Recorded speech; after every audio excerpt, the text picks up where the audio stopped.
am immortal king, I am the king unseen, I bring the music scene back. Hear my empirical rhymes added lyrical flow to this rap that's a fact.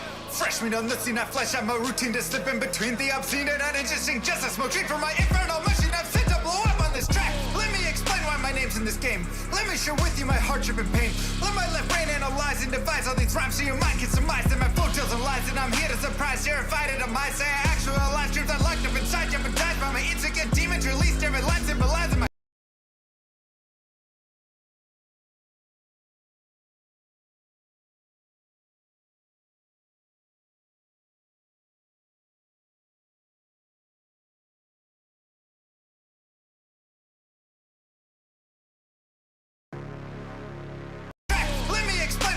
in this game. Let me share with you my hardship and pain.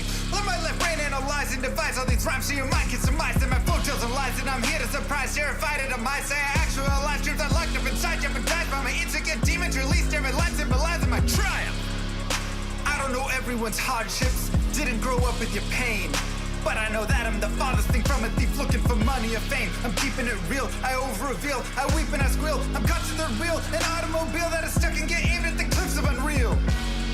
Sad eyes shimmer gold, king leaps from his throne, blood leaks from his mouth, breathe in, bleed out.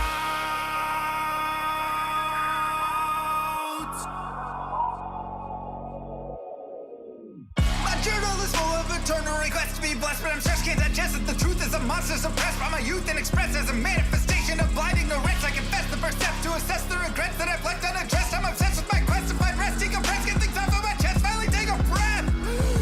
Used to believe money brought what I need, sought after riches to pockets with greed. Bought me a life only seen in my dreams, forcing it all but was missing a piece. Where was the glee? My guarantee, thought I'd be free of the misery carried through life, it's still torturing me.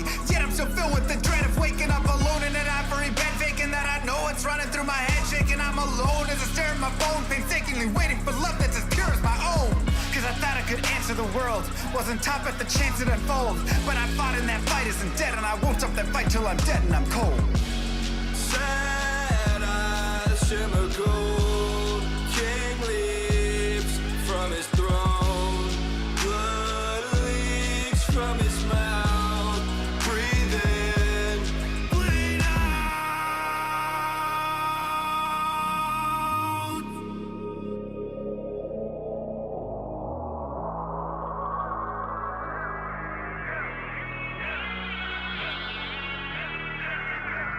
Master of the skies, makes a wise cramps lost on you with the best advice. Try and realize where your bias lies. Blinded anger leads to hatred, but you can't surmise that the worst threat to your mindset is the toxic trust you inside, spit into your eyes. Take a cobra's aim to immobilize.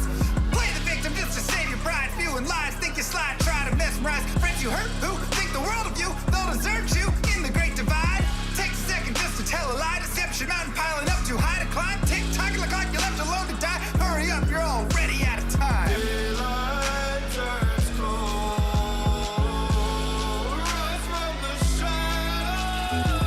Continue with unlimited rhymes intertwined with sublime wit inside of my mind, undefined by the rules of mankind. Chords align like the clocks at the start of springtime. Let's skip ahead. Sick of the attitude, sick of the attitude, sick of the poor being used without gratitude. Leave moral turpitude growing in magnitude, suffocates all the way work to combat it. Lost by corporations that intrude on the everyday lives of mankind. That's enough for you. Gold shaped diamond drinks, millions for worshiping, full of sick trouble tea. That's not enough for you. You act like you have it all, but the more you fought, the more you prove one thing. I am the king. I am the king.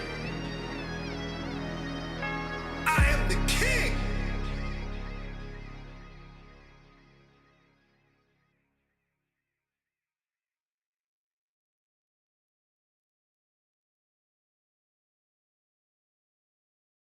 Yo, what up?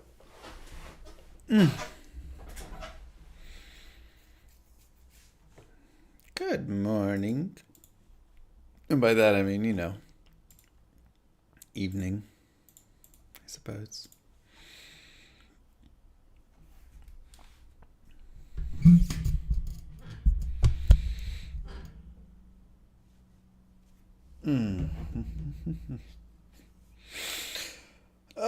Let me options, game settings. D2 remodded or reimagined? This will be D2R. Straight up. I look tired. Take a day off. I had yesterday off.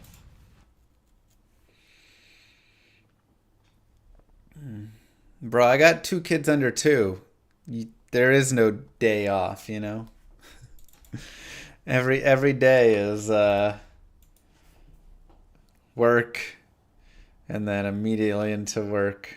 You're just taking care of the kids all day.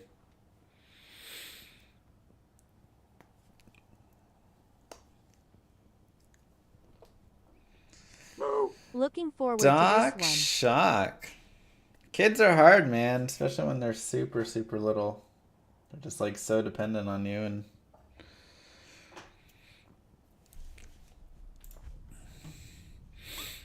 let's okay, let's make this and this.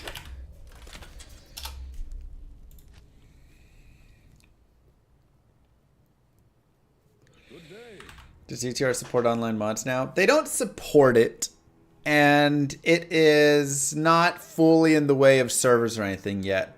But there's a backdoor TCP/IP version from 2.4 they accidentally released and people got a hold of, and so now mods can utilize that so we can play. But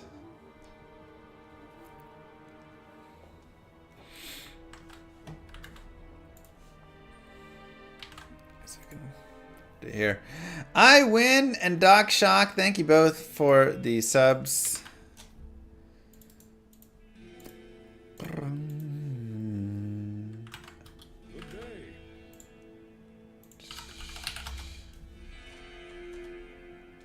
The next time you have a bunch of man versus streams, we'll know baby number 3 is on the way. I'm gonna try and get back into more Manverse streams.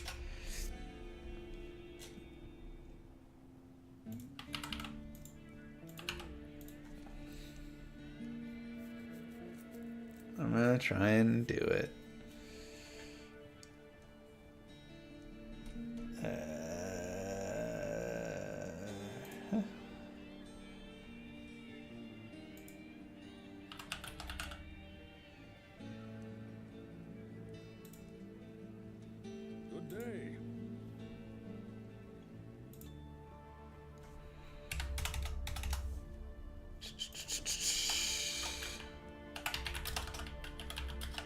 And 12. Wait.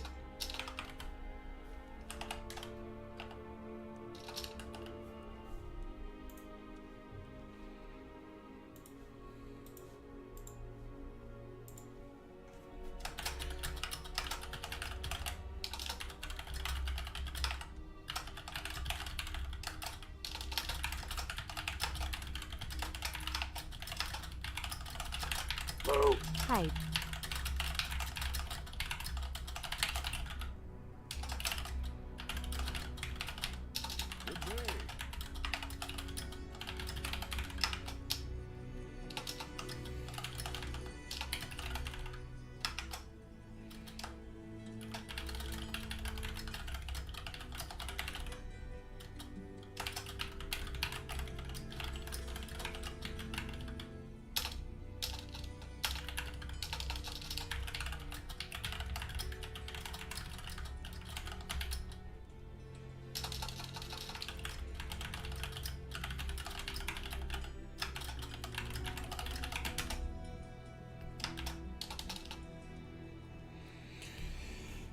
Okay.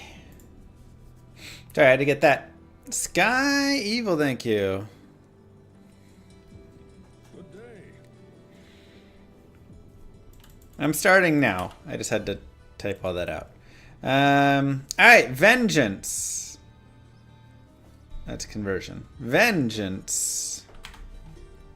Let's get me out of the way. Fire, lightning, and cold damage add to each successful attack. You get attack rating, and then you get fire, cold length, and lightning. And all the benefits it receives from are from the resist, which is a little rough.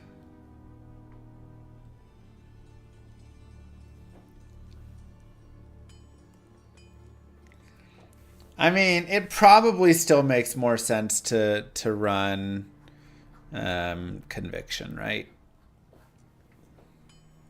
Just because you're hitting so many of those others. Like, you could be like, hey, I'm going to run Holy Shock or something. Which I guess if you're putting points into, like, resist lightning as well, or resist fire, that could be interesting.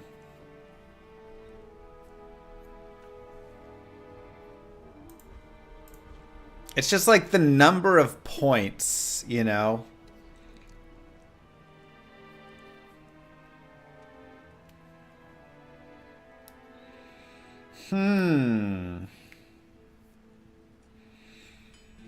So let's say I jam, because this is level 18. So let's say I jam the first, like, 14 points, because we'll have there and there, into, like, resist fire and, like, 1 into holy fire.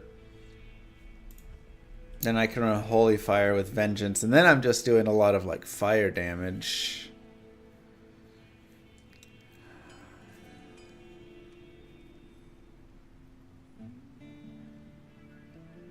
You would do fanaticism over the elemental auras. They're cool for style, but the off-weapon ED plus attack rating plus IAS helps a lot.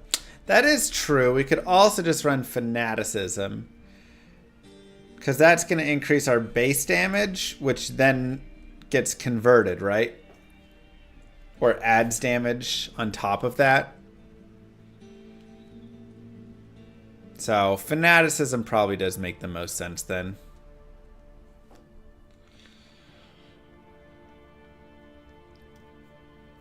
Okay.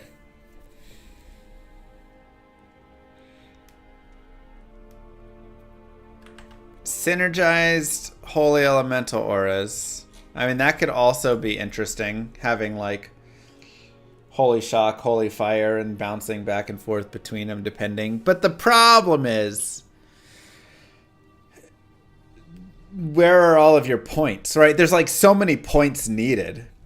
We're going to want points in vengeance, points in holy fire, points in holy freeze or holy shock, points in resist fire, resist cold, resist light, you know. It's like too many points needed.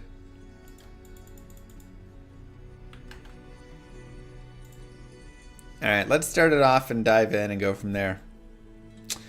What's up, YouTube? Mr. LaMessy here, and today we're going to be beginning the Diablo 2 Resurrected Vengeance Paladin playthrough.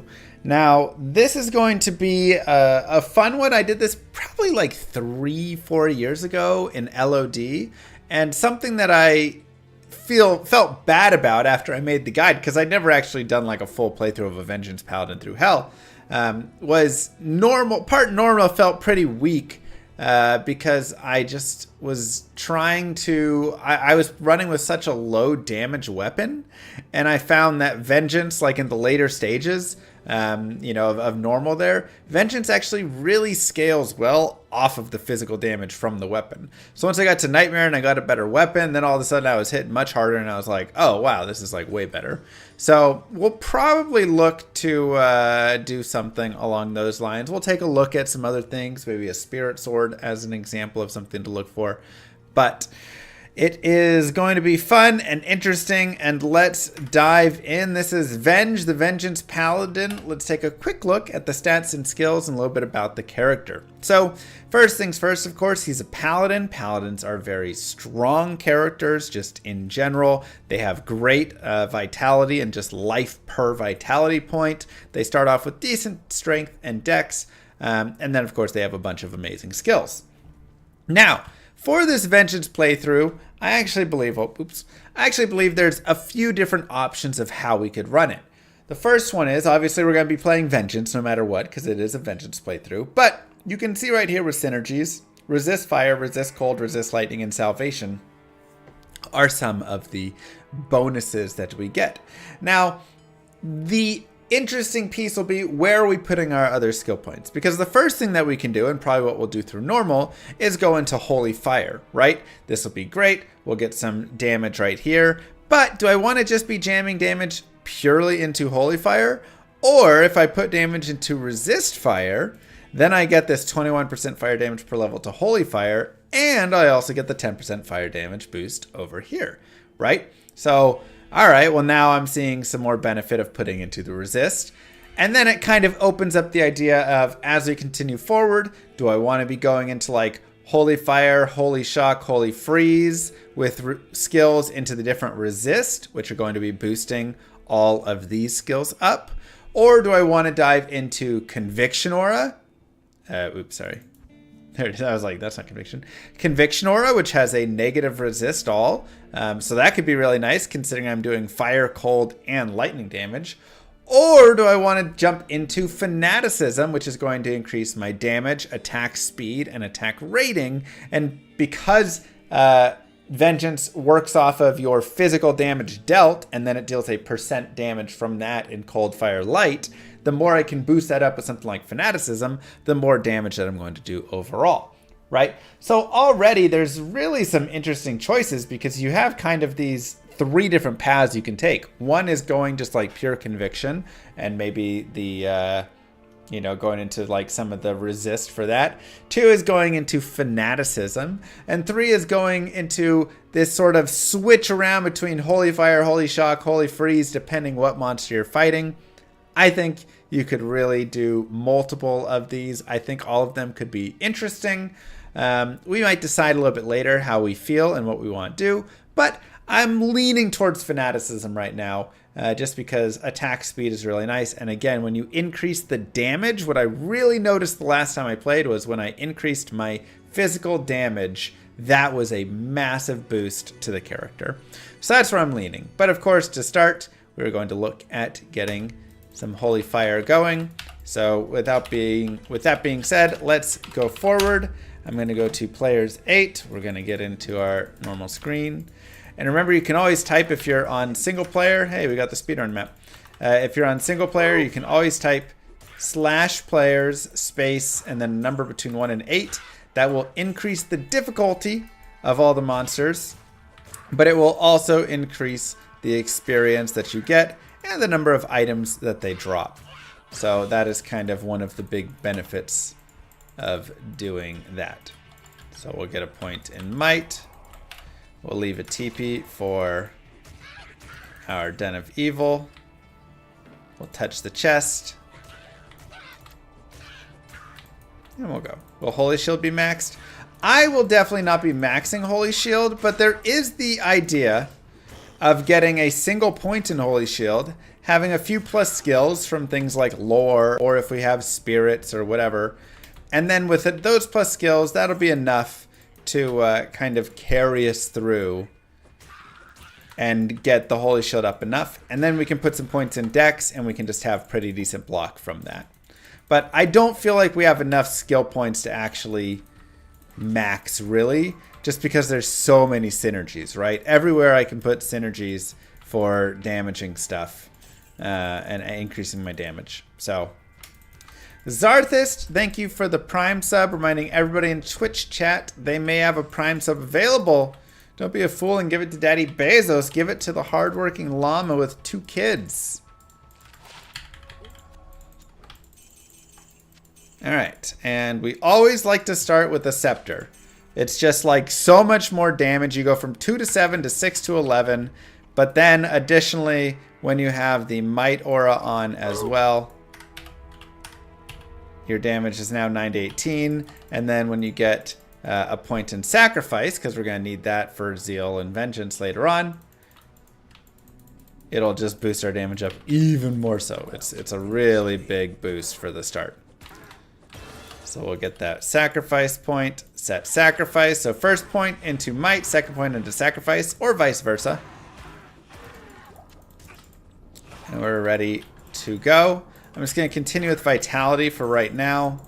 Don't really feel the need to get into too much of anything else, though we may get a little bit of Dex as we continue on. And here you can see we do 20 to 37 damage. It's an insane amount for level 3. Van Hook, thank you for the Prime 4 months. I think so, Felipe. What keeps me enthusiastic about D2? How can you not be enthusiastic about this game? It's just an amazing game.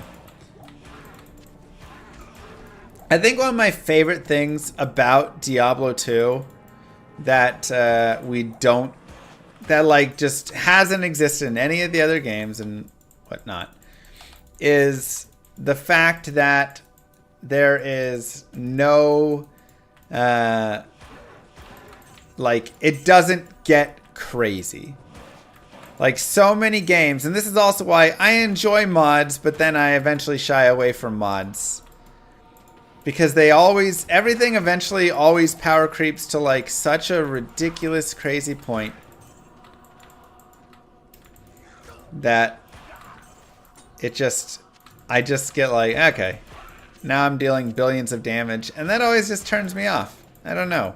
I really love that Diablo 2, even its end game, stays pretty tame.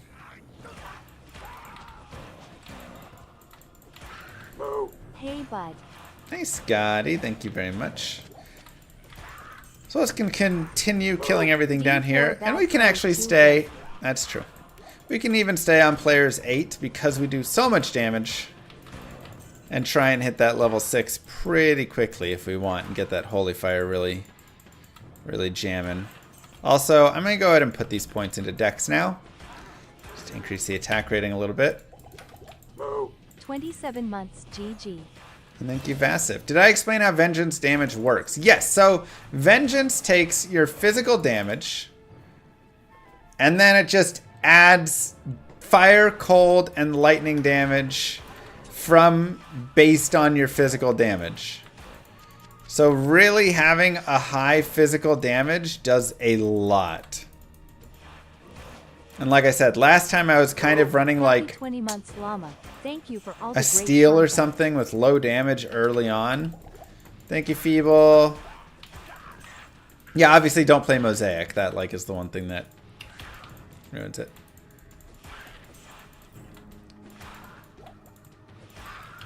One monster left. Phew, thank goodness. Okay. So I'll finish up there. I'll go ahead and get a little more dex. Again, I do not mind increasing my attack rating right now. And we can do this. 3 to prayer, 1 to holy bolt. Oh, that's actually really nice if we were doing the normal holy bolt strategies, but we're not. So, and we'll just sell all these things. Now, what I'm generally looking for, anything to keep, I'm looking for stuff that has plus to life, plus to resistances, maybe some open sockets, 2 open socket armor, 2 open socket shield, 2 open socket helm, just so I can put things in it.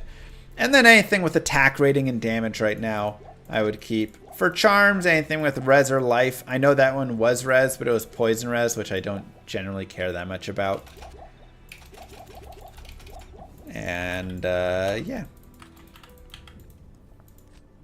We will continue here. This month's rent.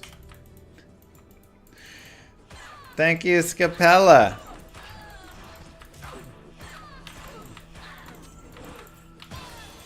All right, so now we have level 6, and this is really the important level we wanted to get to. I'll continue and add a little more vitality. But we have Holy Fire right here. We will be getting a point in Zeal at 12. And probably a point in charge, just to charge around and make things a little bit faster. You don't have to do this. I mean, it is 2 points, so we can always think about that. Never understand the point in sacrifice. It does a lot of damage early, but then we need it to get down to vengeance. Should we do charge, or should we just run like a normal person? Alright, I'll just run like a normal person and not a speedrunner, and we'll save those points for more damage. So since we're going to do that, we can look and say, okay, we'll have a point that we will add to Zeal at that point. But for now, I'm going to put these points into Resist Fire. right? So that is adding damage to our Holy Fire, which is great. So now we do 27 to 62 damage. And it is extremely nice.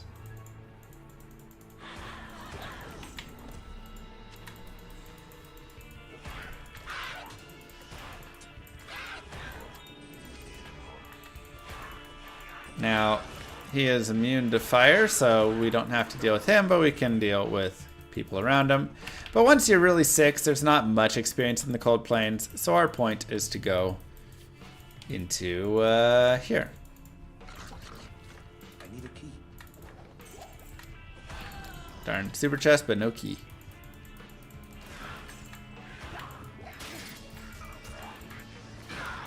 And something you'll even note is I can sometimes kill mobs just from the little pop of Holy Fire damage. Because I deal 1 to 8 Holy Fire damage just as a, you know, the Holy Fire has that AoE. But most of my damage from Holy Fire actually comes from fire damage added to my attack. So something you'll note that I'm doing is I am focusing on killing bosses like that guy right there, and then his minions. So if you looked under his name, it would have said Demon-Minion. That was our main focus, to kill. And the reason is these guys, for instance Rakinishu, and these minions give 500% experience. So they are extremely worth killing. I mean, look at when I kill this guy. Tiny boost, same thing. Tiny boost. Now watch me kill a minion. Boom. Massive. Right? We'll add more vitality. Absolute huge boost. So this is a great way to level up a lot faster, is to go find these groups and kill them. Now they are a little more dangerous. They're a little higher level. A little bit scarier. But they're worth a lot. So if you end up with like a waypoint in the stony field, something I love to do is just save, quit, rejoin, kill Rakinishu again. Do that a few times, and you can be level like 11, 12 super quickly. Looks like we don't have a waypoint right there. So now we have to make the decision, and this is actually a tough decision that I have to think about. Do we want to add 2 Holy Fire, or do we want to add to resist fire, which gives the 21% fire damage per level?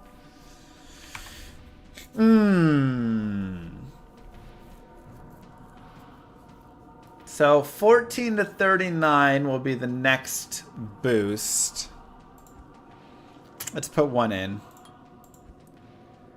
That's 11 to 33. So it definitely is less damage added there, but this will play better for when we do get into Vengeance. However, we could, of course, just respec when we get to 18 if we wanted, right?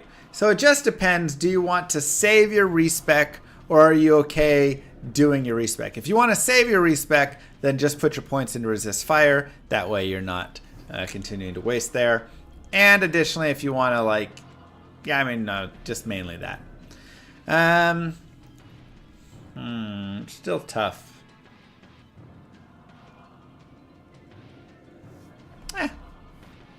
I'm okay with just continuing this way.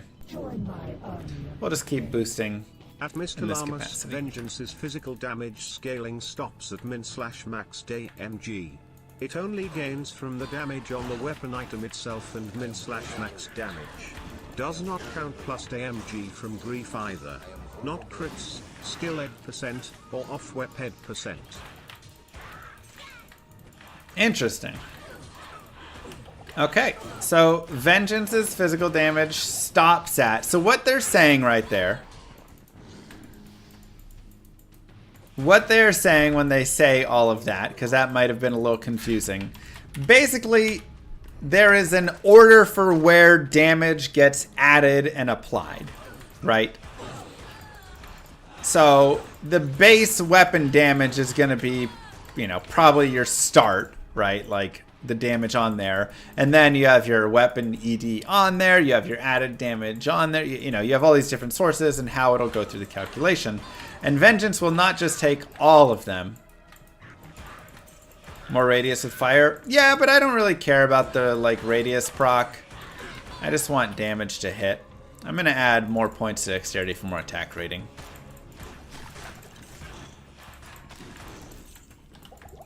So, like I say, what he is saying is Vengeance has the weapon damage, and then it has added min and max damage. So if I have a ring that's like +1 to max damage or whatever, anything that has that. And then, of course, any of the ED, so enhanced damage on the weapon, will count. But anything that's like enhanced damage from steel rends or something will not count. Anything that's plus damage from grief, I'm surprised about that, will not count. Any skills that give ED will not count. Or off weapon, which we talked about there. Crits, all that. Which actually then means that this is not going to get boosted then, right? So fanaticism will actually not work.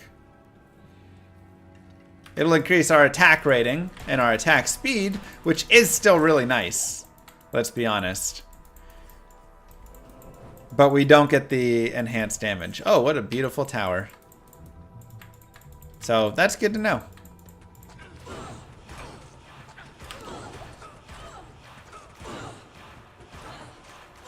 Okay, now we're going to go into the tower here and we're going to look for runes. We're going to be looking for Tal rune and Eth rune.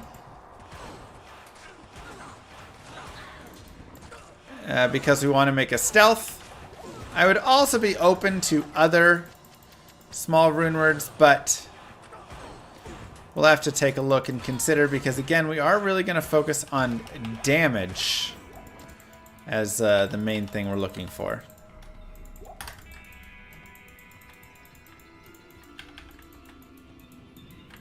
Suddenly died on bright. Wait, on bright?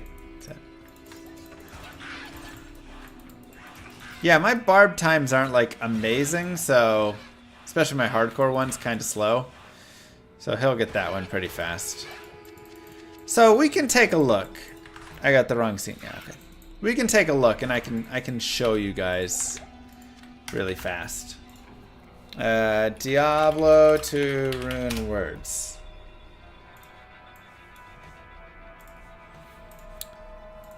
Alright. So we can look at the original rune words here first.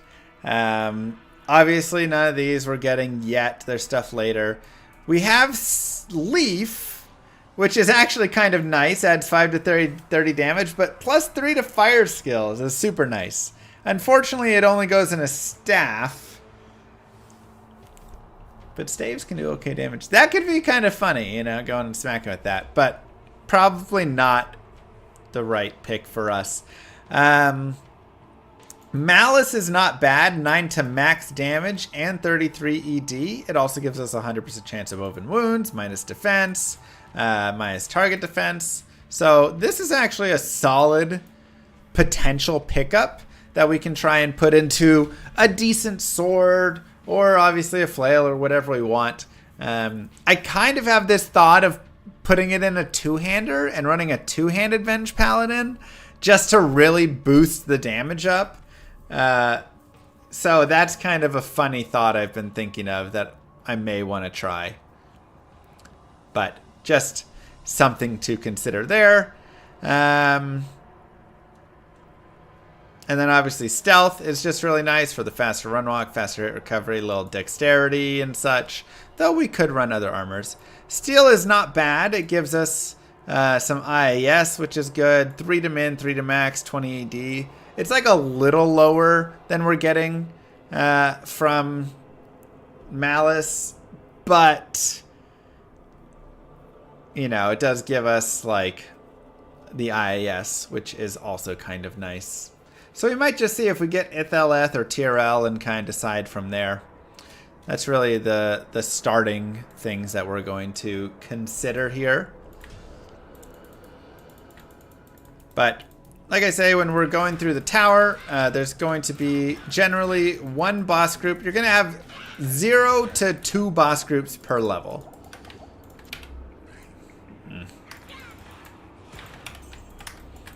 So, let's see. I mean, adding to Holy Fire really is getting to be a lot. Maybe I will. Forget it. We'll just keep adding there. I mean, I'm probably going to respec anyways. Whatever. I'd probably recommend adding to Holy Fire and respecking, to be honest. It's going to be a little stronger. And we're probably going to want to respec because we're going to want to, you know, change it up. But I think the thing we can do is through normal, we can just run fire. And then through, like, Nightmare and Hell, we'll switch around some. I also like to pick up all chip gems. That's because these can be very useful later on.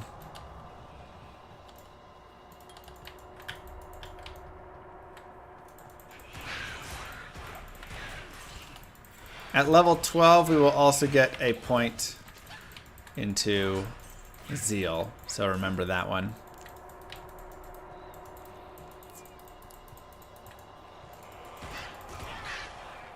So here's a great example of double boss group. It's actually pretty funny that they're all right next to each other there. But basically you will only get the double boss group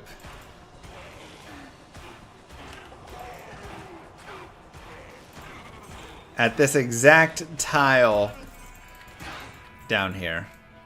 Let's lead them over here. Thank you, Brute Squad. I'll continue boosting Vitality up. So there's my current stats. Show you in a second. So this tile right here that has this L shape is where you'll 90% of the time have a second boss. Otherwise, it's going to be always 0 or 1. Oops. Let's do that then. Okay, we'll get a point in Zeal. We'll go ahead and put Zeal on. And Zeal is actually really nice with Holy Fire, as it allows us to quick succession get 2 hits off or fire damage. I don't really like adding more than that to Zeal, because if you keep adding to it, it gives you more hits, which is nice, but then you get stuck. You have to just like sit there and wait.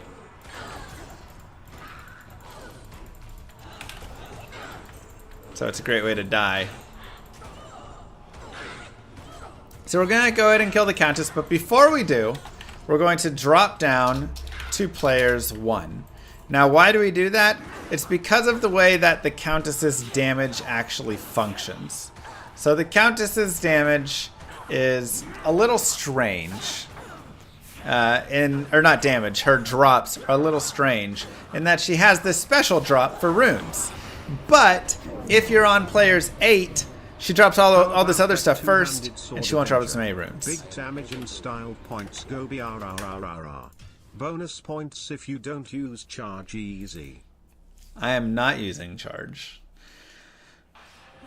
I would recommend it, but I think many people who do guided playthroughs aren't going to be charging all around like crazy. 1 to max damage, that's nice. 6 mana, sure. 1 to dexterity, I'll actually keep that for now. It's nothing big. Eth right there as a potential. You can always shop here for 2 socket items. So 2 socket armors, 2 socket shields, 2 socket whatever.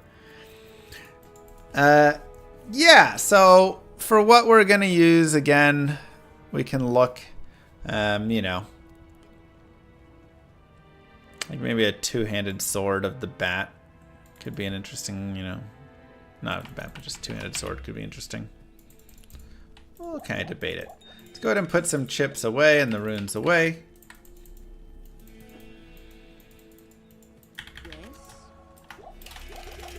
We'll get this.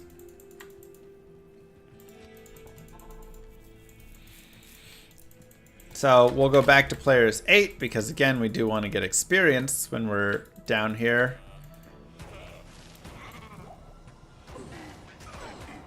Champions are also not quite as good, but still okay. But they are only 300% experience, and they don't have all the minions with them. So a lot of the experience that you end up gaining comes from all these minions. I'll go ahead and put 5 more into strength, just because if I'm going to use a nice two-handed weapon, many of them will require a little bit of strength. And we will go back. Decisions. You know, I regret my decision to just go purely resist fire. I'm gonna start putting into holy fire. There's just too much damage that we're missing out. Because this is not a speed run. What amazing drops will we be blessed with? Mlama laughing. True.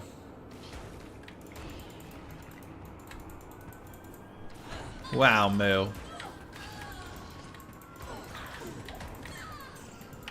Looks like no boss there. We will have a boss group here. I will go more into dexterity, as again we are going to be hitting for a lot of damage, right? But we need to make sure that we actually hit. Holy fire versus holy fire.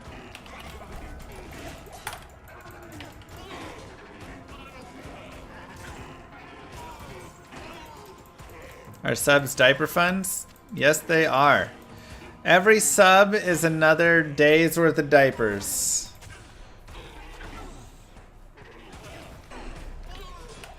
Hi, Booty.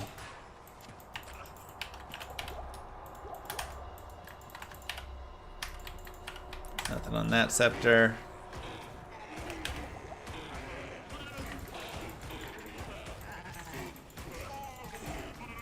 You're paying yourself with your sub? Yeah.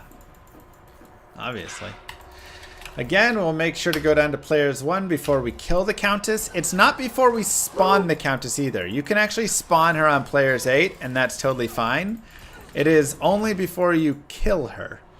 It will, even if she's spawned, when you kill her is when the drops get decided, and it'll take the lowest player count. So, Pooty Cat with 5 gifted subs! That's diapies for the rest of the week. Let's go!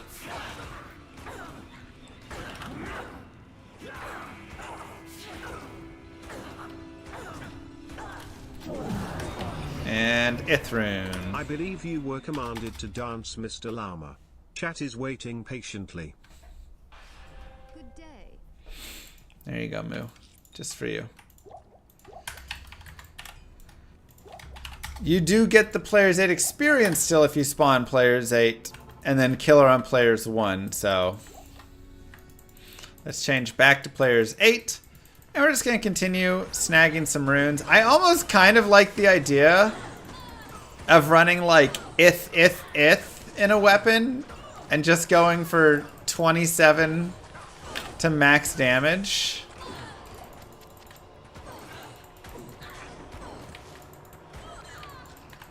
Because so much of it scales off damage, you know?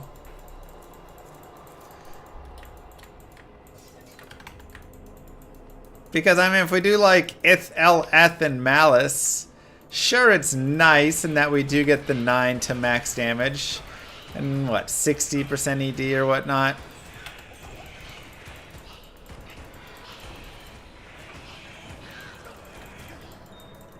I guess the minus target defense is probably more helpful.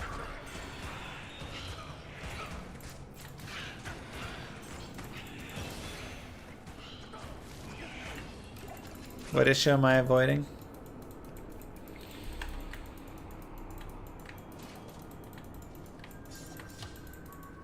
Alright. Keep bumping up our holy fire. Again, not a huge deal that we went a few extra points in holy resist or fire resist instead. So we won't beat ourselves up over it.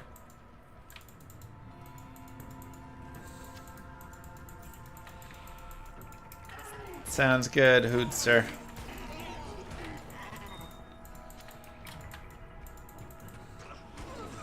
But yeah, we can use chip gems to re-roll and add sockets to items later. So, some blue items, so we will be doing that. What about the treadmill?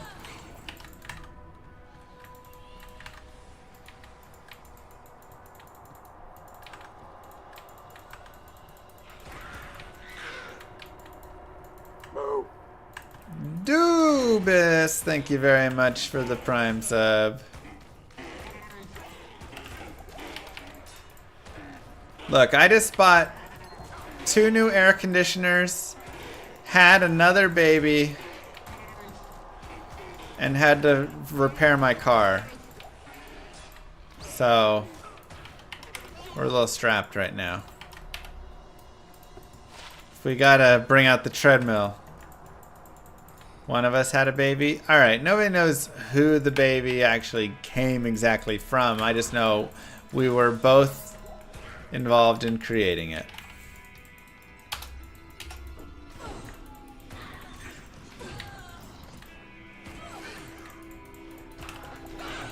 I think.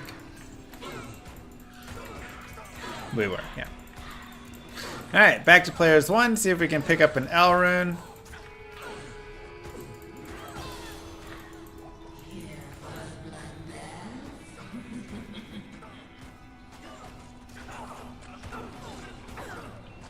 Come on. Ithral F. I mean, the runes we're getting are not bad. Come here. Wait, do you need me to actually come down there?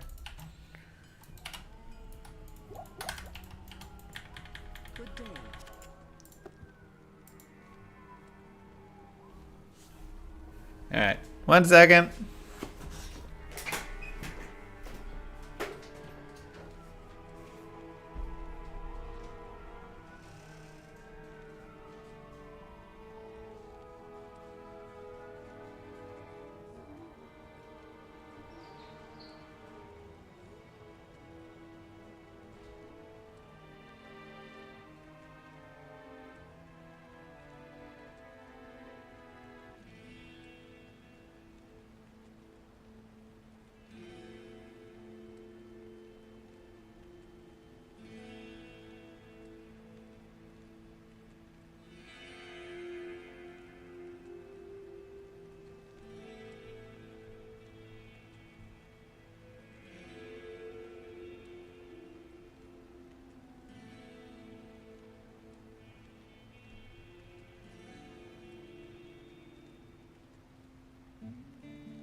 Join my army of the dead. Llama may be broken, but chat can still play.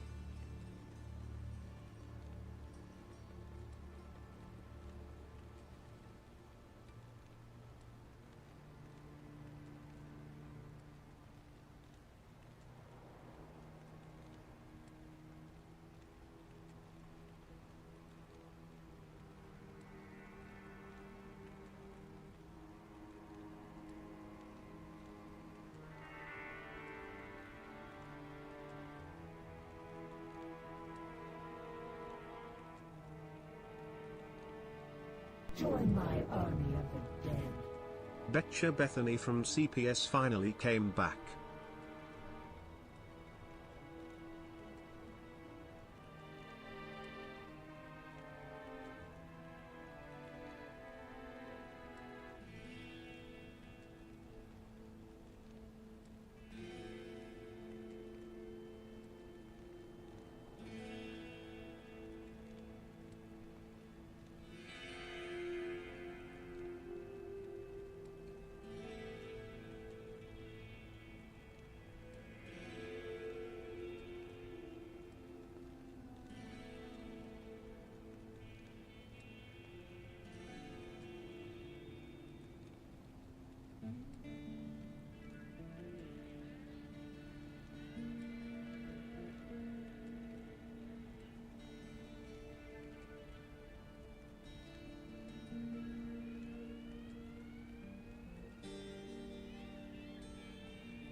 Join my army of the dead.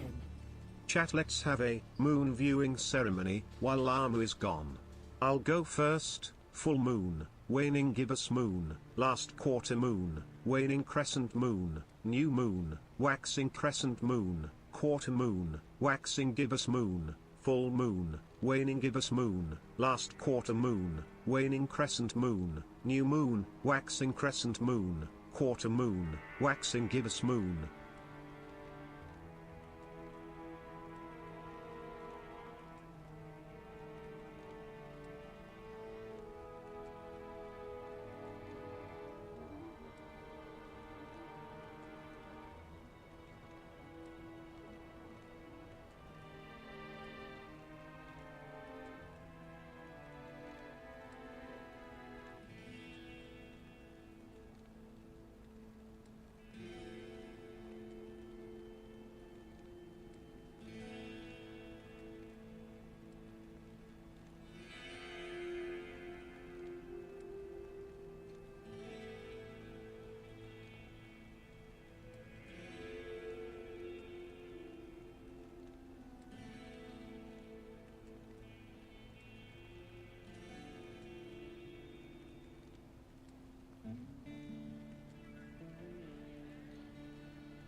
I just want to clarify, Moo Girl is the person who had the baby, not me.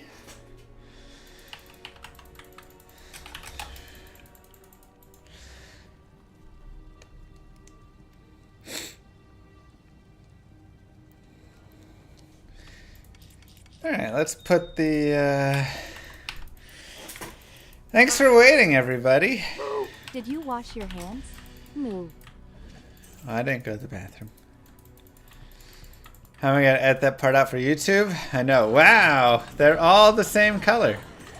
I feel like you rarely see that with a group of champions, 4 champions. No, there was a house on fire. So...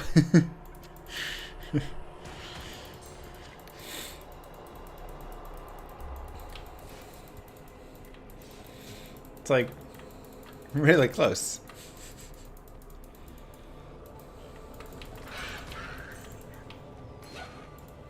Oh, you guys could hear the sirens?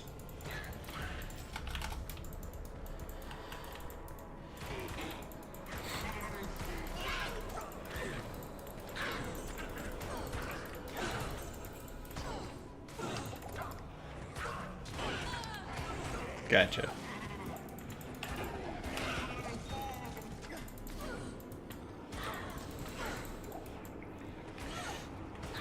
My house is not on fire, thankfully. Anyways, we'll continue, and I guess we will edit that out in post.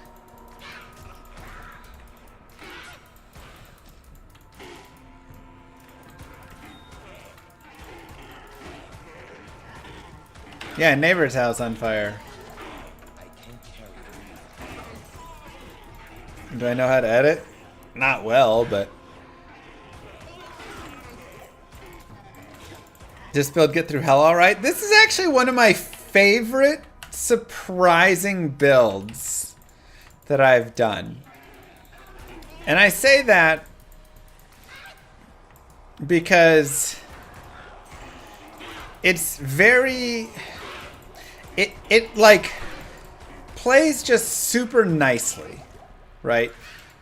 You Just don't popped in have for a minute to re-up myself. to worry about And the would you look at immunities that? and all that. 36 months. Go to players 1 again. Conduit, thank you. Sinister, Binary, thank you. Eglandir. You don't have to worry about immunities, right? Because you're dealing cold, fire, and lightning damage. And it's just like a slow, methodical, but nice playthrough of it. I don't know. I was very surprised. I had not played through... More point to Holy Fire. I had not played through before. Ithtal. It's actually really hard to find Elrune, which is kind of funny. But Elrune from the Countess is actually kind of difficult.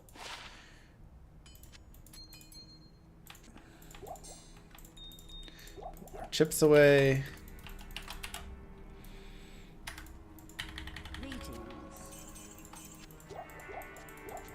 So I thought, you know, this was a really fun first, like, yeah, I could see this being a great build for a newer player. Let's go ahead and add a little more dexterity, get some more attack rating. We'll do a little more strength and a little more vitality.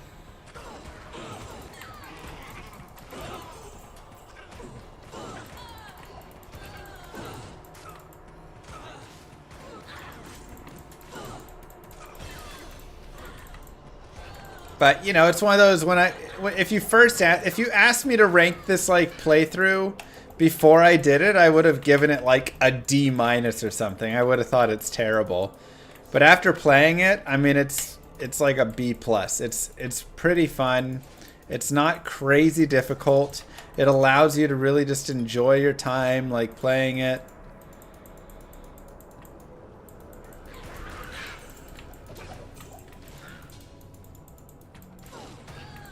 Very, very nice.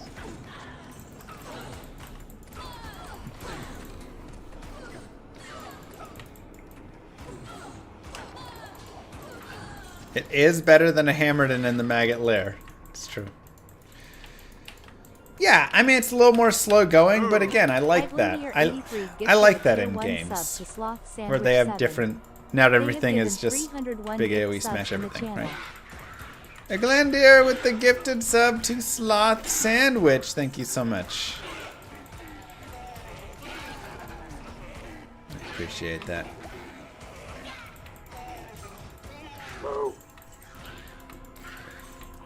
Rest your, thank you. And Rice. GG. Hey. Hey. Playing my favorite build More vitality. This is your favorite build? Nice. Alright. I would love an Elrune. We'll see what happens if we can get it. Where's the Act 1 Merc? We can actually go get an Act 1 Mercenary.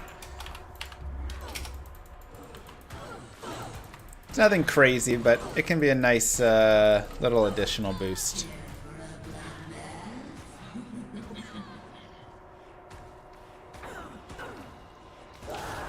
Ithtal. Perfect. Okay. So now that we have our Elrune, we have a couple of things. First, we have Tal Eth. So let's go ahead and make that. We have our Stealth. Again, just nice little bit of dexterity, but the faster run walk, faster hit recovery, and the FCR for our teleport staff later is really nice. Other than that, we have Ithel Eth, which is a Malice.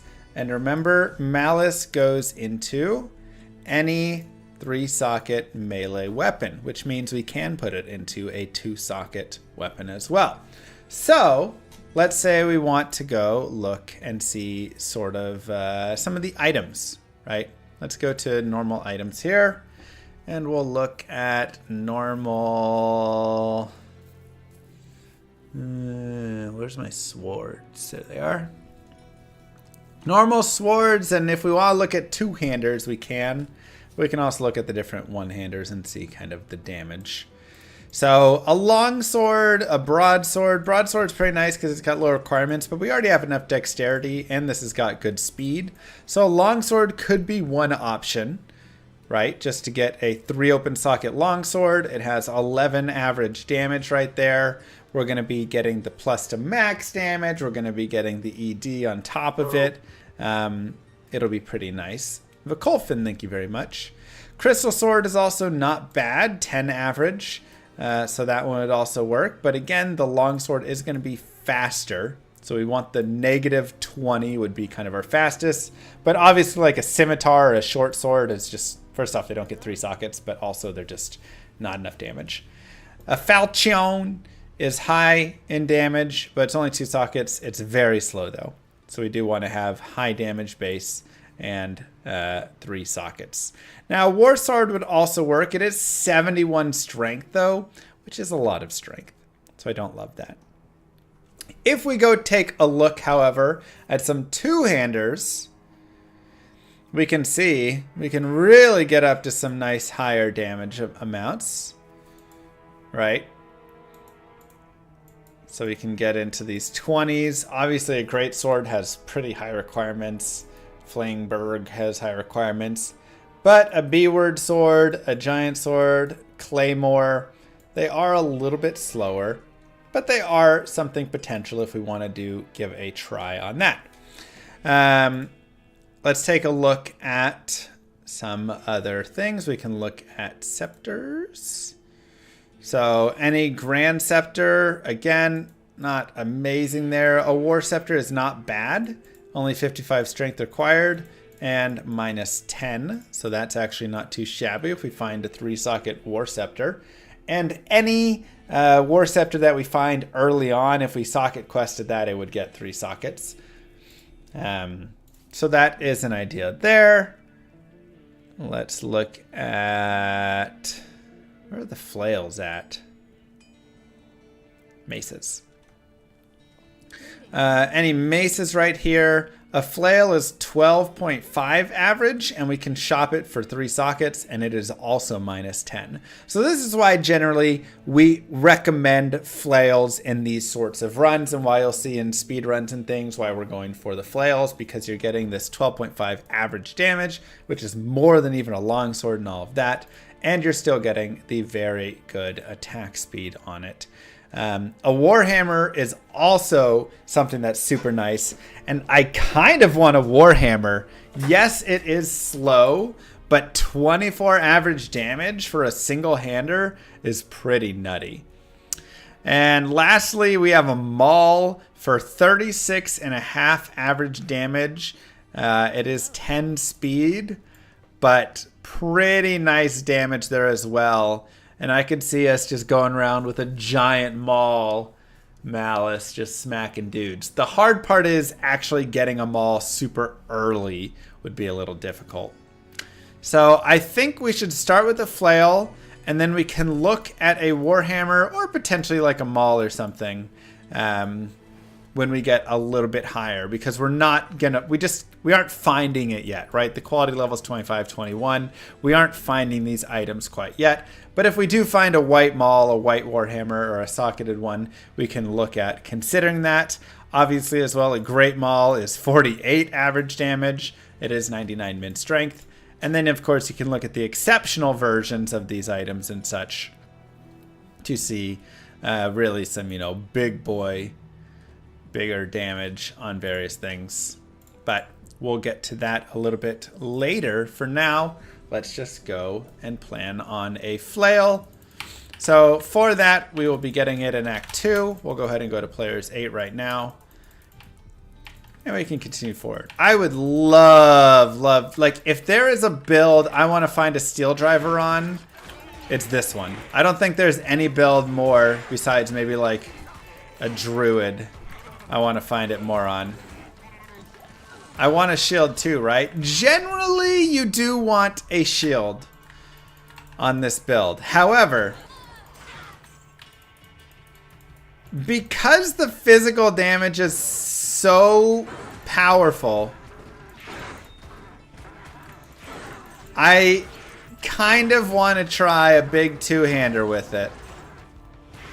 Now, the biggest difficulty is I cannot be frozen if I do that. Unless I go for an Io rune, unless I find like Spirit, you know, Shroud, or obviously like Ravenfrost, but that's probably not. Death's Belt, you know, I can like kind of farm for cannot be frozen other ways. Or if I get an IO rune from the Nightmare Countess, then I could make the... What's the name of that new rune word? Not Frost. It's like the Cold Helm. Hearth. That's it. Thank you. Yeah. Flaming Queen, thank you for the Prime sub. That was my nickname in high school. It's because I liked Queen so much. There's a rare spear.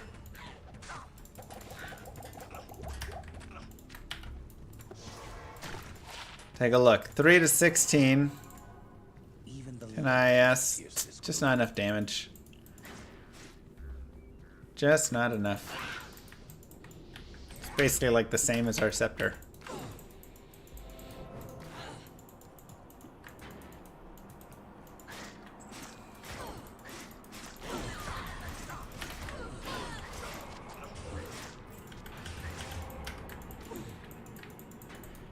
Minus 10 base and 10 IAS. Alright, we can give it a try.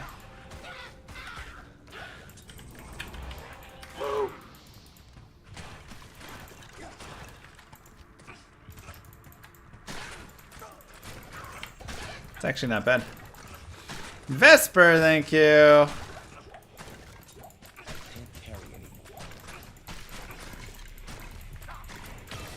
Has a really great range, of course, which is always nice. Let's check out the Ronditch. 8 res, but 1 open socket.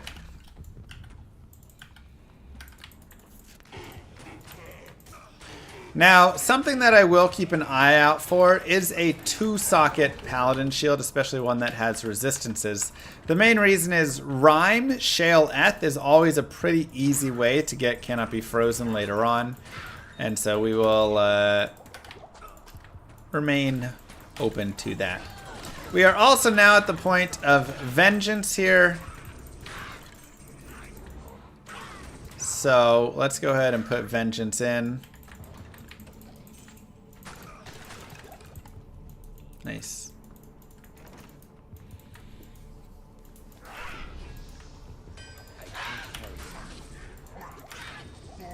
Odd question, but in LAW RPG, are the environment tiles made from scratch or are they taken from the toolkit? The environment tiles. So for building the environment, I'm using like a general, I don't know what you call it. I bought like a bunch of art assets that have things I can use for building. Whatever you call that thing.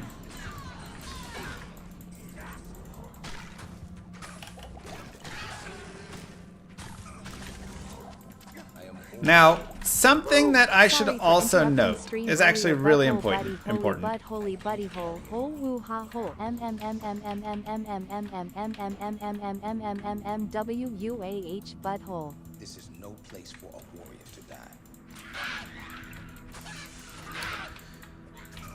Thank you, Moo Girl. So something really important. Sorry for interrupting stream earlier. Butthole buddy holy butt holy buddy hole hole woo ha hole MWUAH butthole. Also, 7 years. Wow.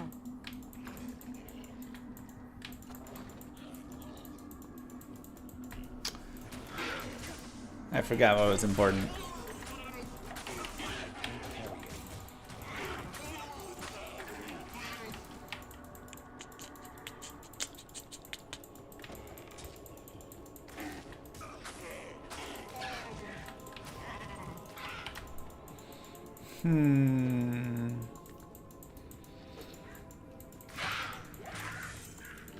What was it? Oh yes, something that is really important is the attack rating versus defense and level such formula. So let's take a quick look at that.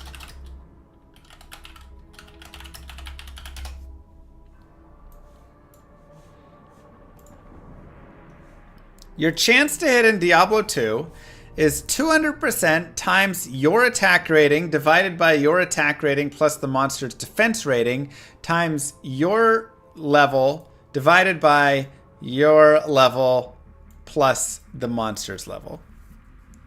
Okay? So, what does this mean? It means there are two parts essentially to focus on. The first one is your attack rating versus their defense, and the second one is your level versus their level. If you have bad attack rating and they have high defense, you're going to be lower in this section. If you have a... Thank you, Jas. If you have a low level and they have a high level, you're going to have difficulty there as well. So, not only do you need to stack your attack rating, you also need to improve your character level versus the monsters that you're attacking to overall have a good chance to hit. So that means it is very beneficial and important that you continue to level up and stay ahead on levels essentially when you're fighting. Because your attack rating can be difficult to improve. Sometimes you just don't quite have the gear yet for it or whatever. But if you fall behind on levels, it's just going to be really rough to try and hit things. And then if your attack rating is also weak, you're going to find yourself in the like 20 to 30% trying to hit, and you're going to have a miserable time. So really make sure that you're continuing to level up and focusing on, and there's no like staying too long to farm until you've gotten to the point where you're getting no experience, right? Other than that, like stick around, farm, spend the time. It's all good when you do that. Lightning res 18% and 1 to 2 fire damage. Alright, well, that's not much damage, but we'll keep it for now.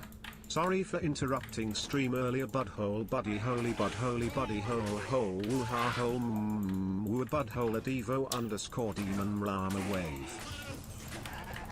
We're gonna find good Boazon level guide.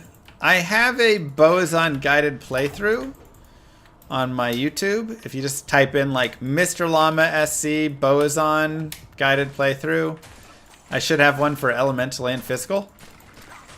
Additionally, on Icy Veins are all my written guides.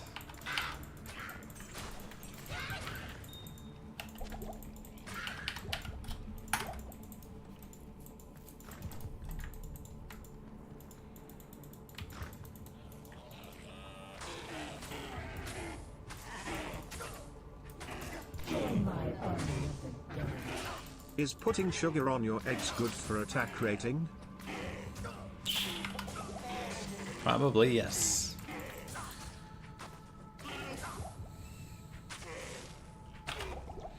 And we are still on Players 8, so remember, yes, it is taking a little bit longer to kill some mobs, but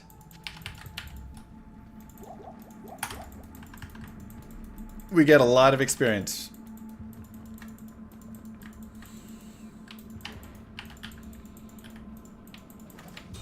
Another chipped. We'll go ahead and go back. Put some potions away. Some chip gems away. We got a lot of chip gems, which is really nice. Thanks, Flaming. We'll sell the 1 to 2 fire damage. Not quite enough.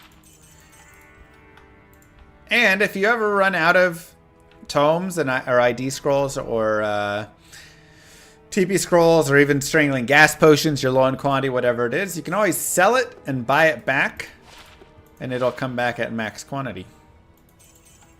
So, just a neat little trick right there. It's also a 3-socket belt. We like that. So fanaticism is not going to work with it, Ashley. We determined that is actually not going to work for Vengeance. So it really just comes down to, I mean, you do get the IS and attack rating from fanaticism, but you don't get the damage. So it really comes down to conviction versus running Holy Fire, Holy Freeze, Holy Shock. That'll be kind of the decision for us to make. Is it better to rely on finding items that have increased dex or just add points to dex? A combination. So you'll note right now that I have 52 dexterity. Right? Ooh, so many cold res. That's just, I'm putting some points in. to increase my chances to hit there. But that's not going to just be enough. I also really need to find something that's going to help out a little more. I'll go strength right here, by the way, because we do want to have 41 strength for a flail. So I also do need to focus on getting some rings, getting some whatever items that have plus charms, that have attack rating.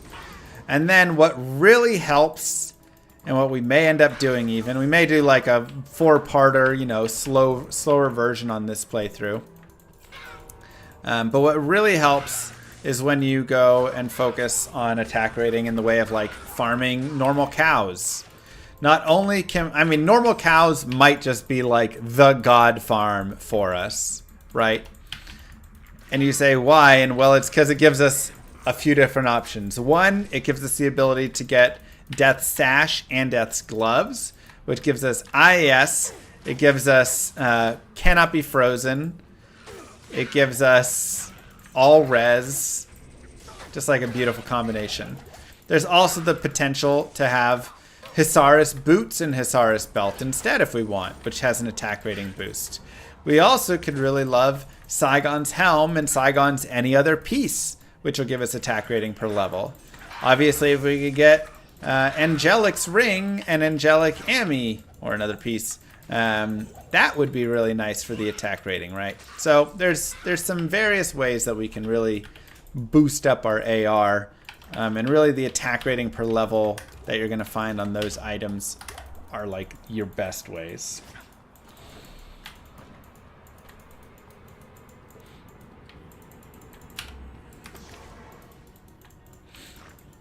Okay, let's see what we can find out here.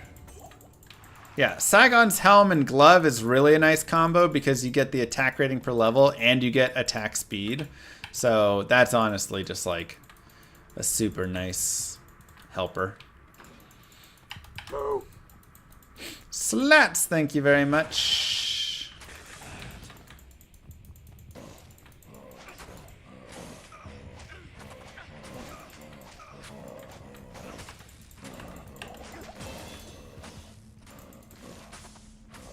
Another cold enchant.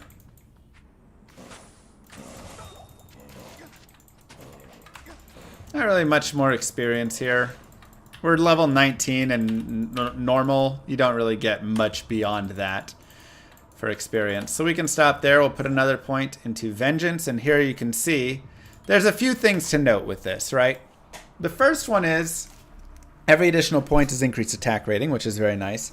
But you can also see we're already up to 156% fire damage, 76 cold, 76 lightning.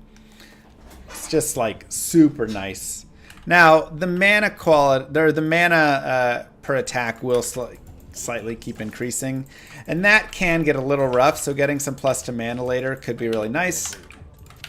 This is also where the idea of maybe running Spirit is an option. Let's see if there's any experience there. It's okay. Maybe running Spirit. We could also, of course, look at tier runes for mana per kill.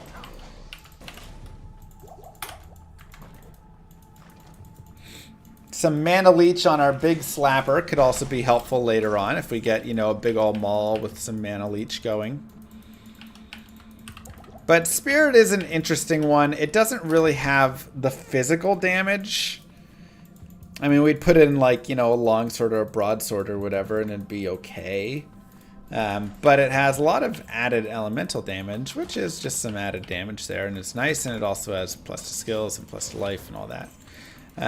Now, the other reason I was talking about trying to get Cannot Be Frozen somewhere other than Rhine. Those ads are way too stupid. Long MR Llama Heart. Oh, I agree, Bartmans. Thank you very much for the Prime sub. Enjoy the 0 ads.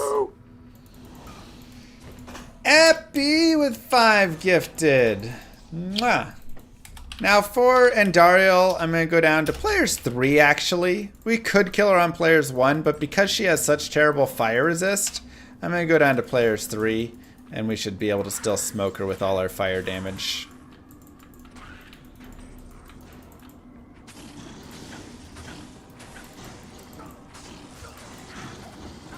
But yeah, it's really nice to get Cannot Be Frozen somewhere else other than Rhyme, because then we could look at maybe using a Spirit Shield, right? For the +2 to skills and all the added mana and all the res and all the just everything, right? It's so good.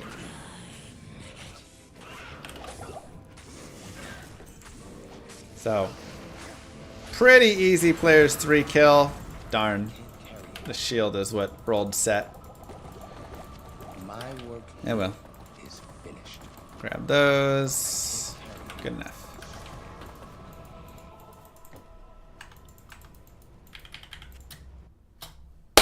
Just like that. Vengeance is only modding the base damage on the weapon, the ED on the weapon, not on other gear, and anything that is plus to min and max damage. Those are the only 3 things that get modded from it. Put those on for now. There's Clayglaws.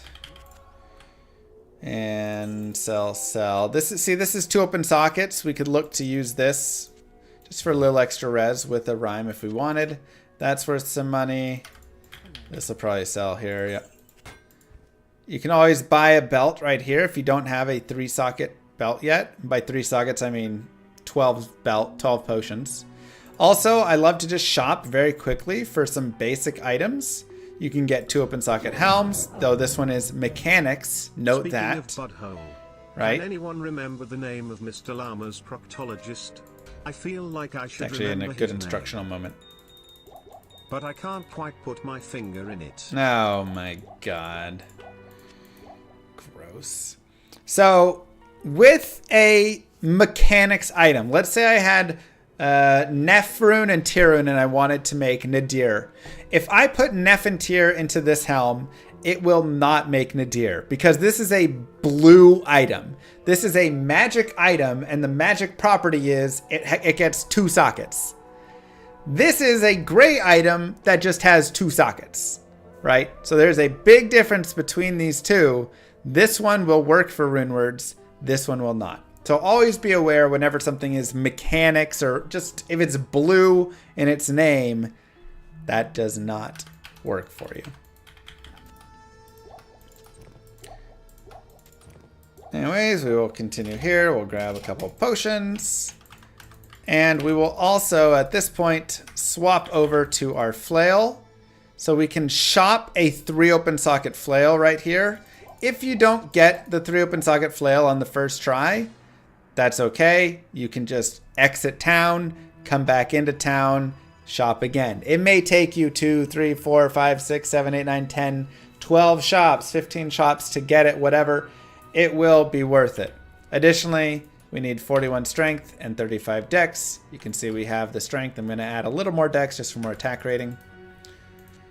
And we go ith, el, eth, and that makes malice, which gives us 1 to 40 damage, which is very nice. It's got a nice amount for really big hits right there. And I will actually grab this, and we will get... Oops. A mercenary with blessed aim, because again, we want to boost our attack rating. And we can give him that. Nice and simple. I can also give him the mechanics helm if I want. And if you want to buy him an armor or something, you can. You can also just get an armor later on with him.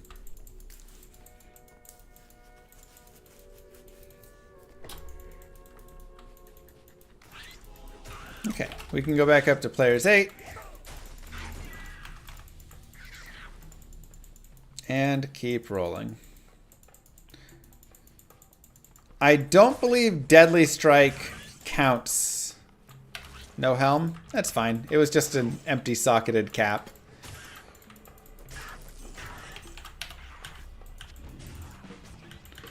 And we can go do Radamant in a second. The life drain does not mean I lose 5 life each hit. It means my life will just slowly drain. The -5 is actually like 5 divided by 256 or something every second, whatever it is.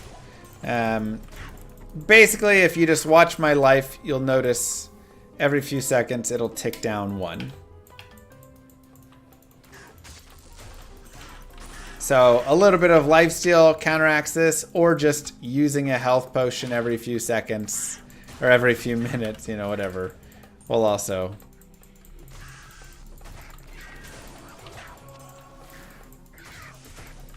Five out of 256 every tick. So 5 out of 22 divide by 256 times 25. So about 1 HP per 2 seconds. There you go.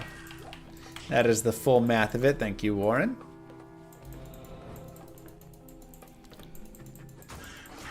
I played a little classic WoW with Moo Girl. We had a nice time.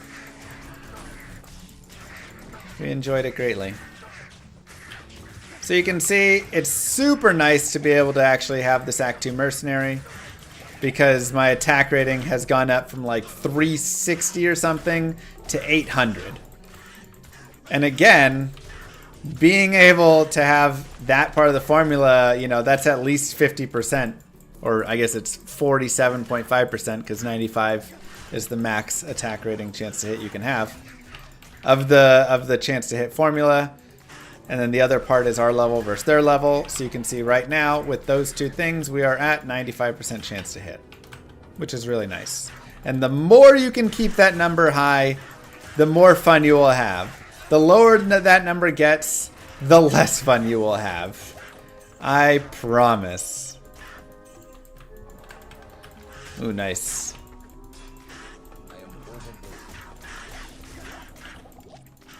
Hey, there's a tier rune.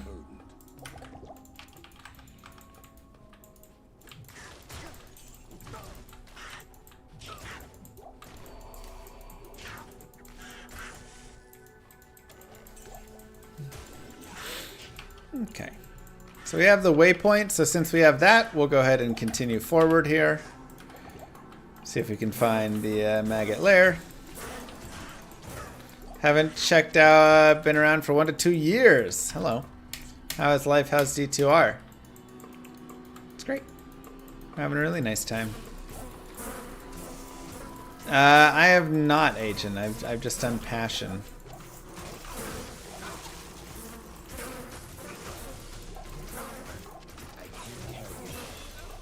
Okay, level up again. We will just continue boosting our vengeance here. And we actually have a really fantastic spot, which is Beetle Burst right next to a waypoint. So if you ever have this, you can always just come in and farm if you ever feel like, oh, I need more levels. You can come in and just farm that over and over again. Yeah, I just had my second baby. Well, Moo Girl just had our second baby.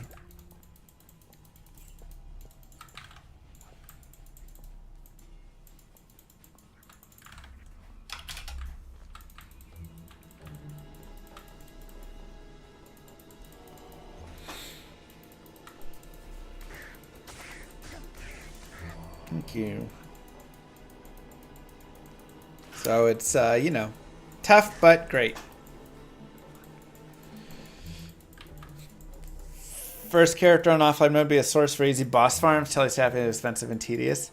Yeah, I mean, I think, you know, Sorceress is always the best, quick, easy farmer. You can just get her up to like Act 3 Hell or Act 1 and just go farm a Fist Winner and Duriel over and over again. But otherwise, you can play a lot. Alright, I'm going to go down to Players 1 actually for the Halls of the Dead, just because nothing here is worth any experience. I basically just want to run through this area. It's like one of the worst farming areas. It's level 14 and just awful. Tough but worth every minute? Yeah. Yeah, Cheers for sure. For your content. Always appreciated. Thanks, Sunbear. And give her 49 months. And for the compliment. Baby Lilith and Baby Andariel. Nice foils. They're just little cuties.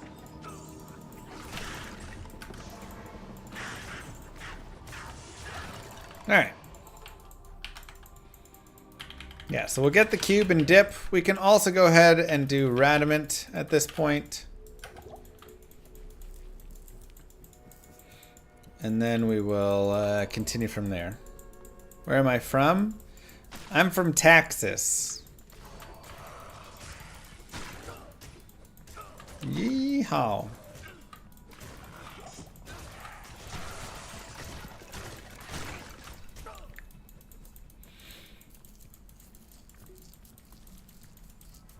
Try this way.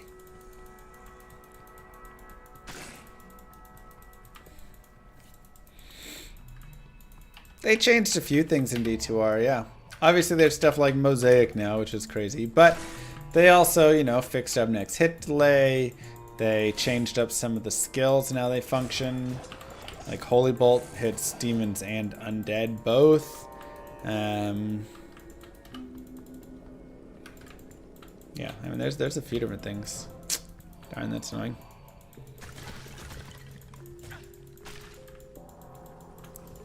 All the rune words now down into single player and non-ladder except for Mosaic and those few there. Gem Shrine. So something about a Gem Shrine is any gem that you have, it will automatically upgrade. So if I had just a flawless amethyst or something in my inventory, it would become a perfect amethyst. But if I have none, then it'll drop me a random chip gem. Mosaic works in offline, but it's in non-ladder you cannot make it. Is Mosaic really OP? No, it's insanely OP.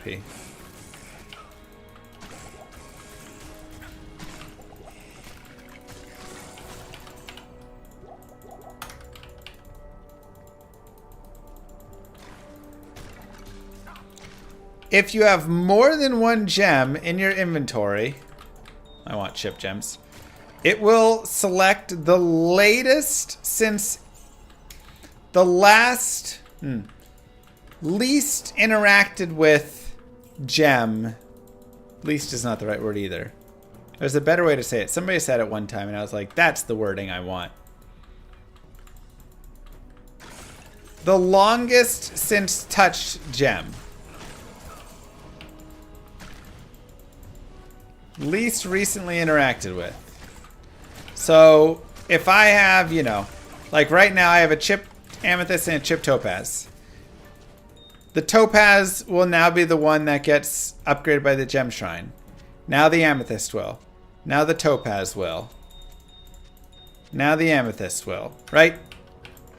Whatever is the longest since interacted with will be the one that it will upgrade. That's how it chooses.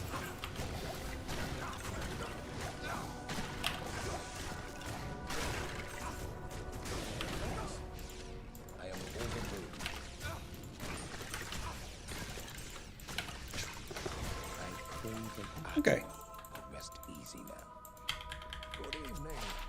Blessings to you. Replenish life 3. Alright, another plus to skill. And if we want, we could go into Holy Freeze, but we have so much added damage from our Holy Fire, it's not really worth it to swap out of it. So at this point, we can just look at increasing, for instance, our Resist Lightning. And that'll increase our damage over here for lightning. 10% more lightning damage added. Not here.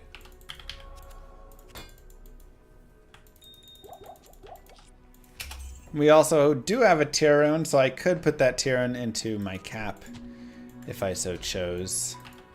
But I'll save it for now. Yeah, I'll save it. I'm fine. Okay, Far Oasis. We will continue. You cannot shop for a Tele Staff in Act 2 normal. You have to wait until Act 3. There's a scale mail. We'll go ahead and just give that to our mercenary. And yes, you can just drag and drop over his portrait. How did fantasy go today? Terrible. I was winning in both of my leagues heading into it, and it just, all my players crapped out on me. So now I've lost, I'm going to lose both leagues. I've already lost one. And I mean, in the one league, I'm already out of playoff contention anyway, so that's whatever. But in the other one, I'm in first place, and all I needed was one more win to secure the first round bye. But now I'm going to have to win next week to secure it. Be so mad if I lose that first round bye spot.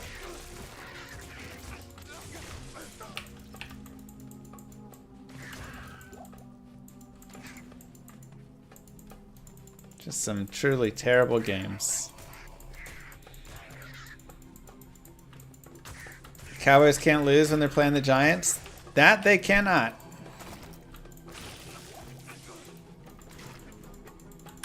Alright. I'm actually going to save quit and come back in because I want to go back to that waypoint since we need to go down the stairs. But additionally, this will reset Beetle Burst, so I get to fight Beetle Burst again. And like I said before, if I could just like keep fighting Beetle Burst over and over, it can be really nice actually.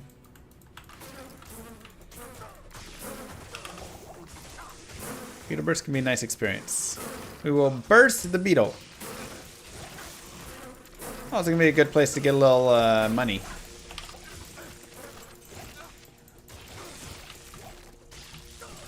Perfect.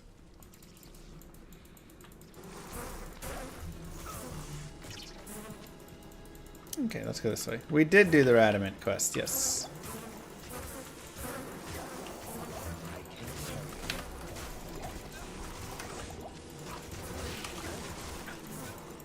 And whenever I want to give my mercenary a potion, for instance, you just heard him say thanks, there's a couple ways. Number one, I can drop a potion on his portrait. Number two, I can press shift 1, 2, 3, or 4, wherever my potions are, health or rejuve. And it will make him drink the potion. So those are two ways that you can quickly potion your mercenary and save him a little faster.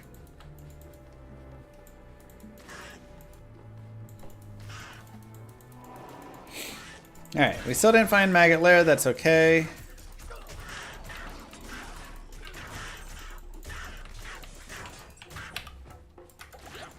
Let's another point in vengeance.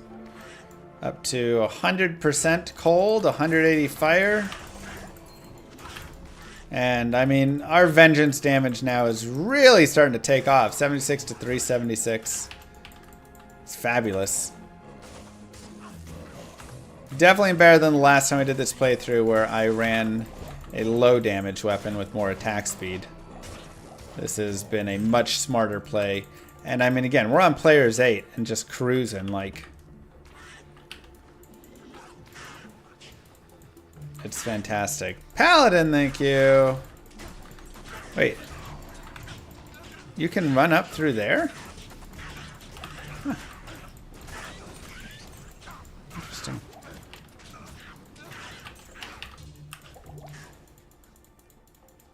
We have a Malice.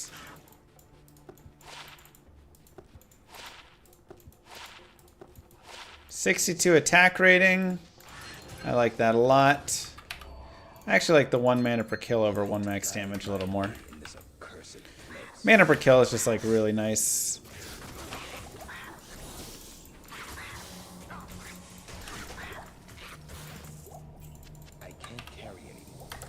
Grab another rejuve.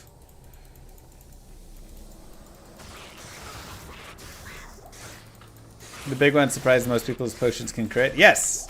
Health and mana potions can both crit.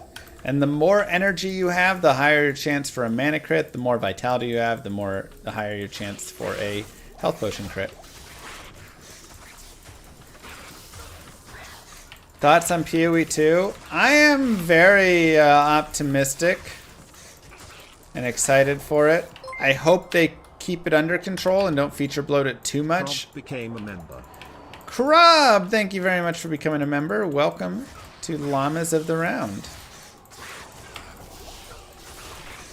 5 more days. Nice, Joshua. Nice. I know, it's so close. So, it's my only concern, but I'm pretty excited for it. I am planning to do some guide writing and stuff for it as well. So.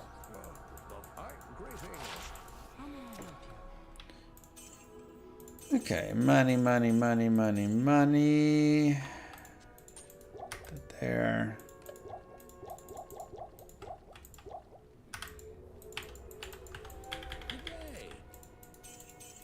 So, I mean, there's going to be other people, you know, Gazzy will be writing as well, and some other people will be writing for Icy Veins, but I enjoyed it when I played through enough in the alpha that I was like, yeah, I could sit down and definitely play some here. Alright, guides. All of the Diablo 2 Resurrected guides on Icy Veins are mine. By the way, if you're ever feeling like you need money, picking up things like scepters, spheres, wands, anything that's going to have plus the skills can be really nice. And then additionally picking up chainmail and stuff can be nice. Also amulets and rings and jewels, and you know, there's a variety of different options. Alright, where is that hole at?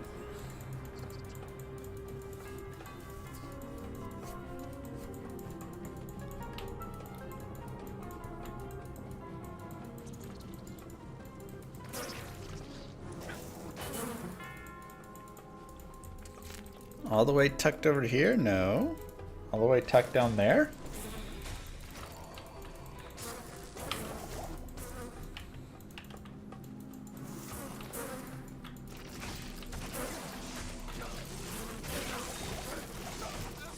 And always picking up chip gems. Like I said before, chip gems are your friend and will be worth a lot of money. Please don't make me in binary and Lily wait until fall 2025 or fall 2026 or like fall 2031 until Heroes 3-Day Mr. Llama Cry.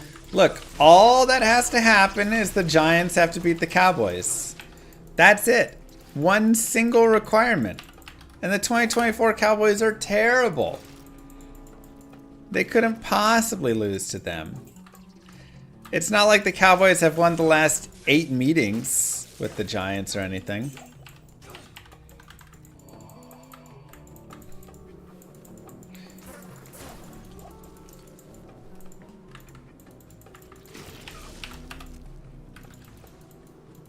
That's exactly how many? It is 8? Oh. Thanks. Not sure what to tell you there, buddy. Alright.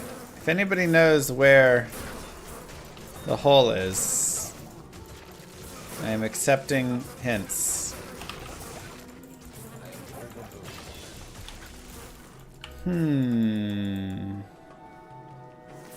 Right down there. My best guess. Alright, another point of vengeance.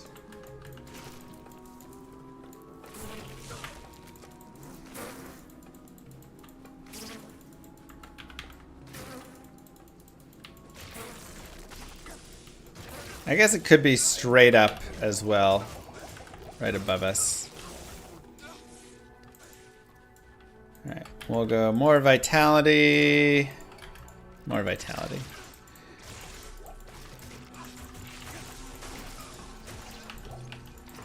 And you'll see me just kind of whacking little dudes every now and then as I'm wandering around. And it's not a lot. You can always kill as much or as little as you want. I'm going to even be player's aid in here. I don't even care because I do so much good damage. But it just kind of adds up, right? Every like mob that you hit, you get a little bit more experience, right? So never feel like you have to rush through as much as I'm rushing through or anything like that. Always feel you can kill every monster in an area if you want, or you can not kill as many, right? Like there's no perfect answer to it all unless you're trying to speed run. Abnada, thank you very much for 87 months. Wow.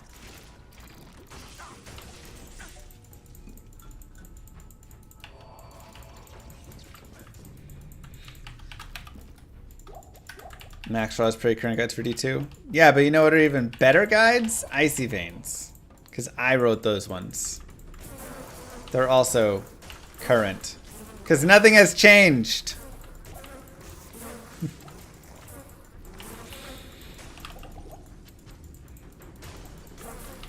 It's all the same.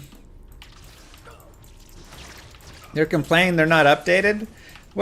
What do you want me to update? And nothing has changed. I believe there is one thing I need to update, and that is I don't have Crescent Moon on the Assassin. I need to go update that for the Traps in. Otherwise... Oh, and the skill tree for Berserk Barbarian, I need to have Fine Potion. Nova Source? And that one should still be updated, right?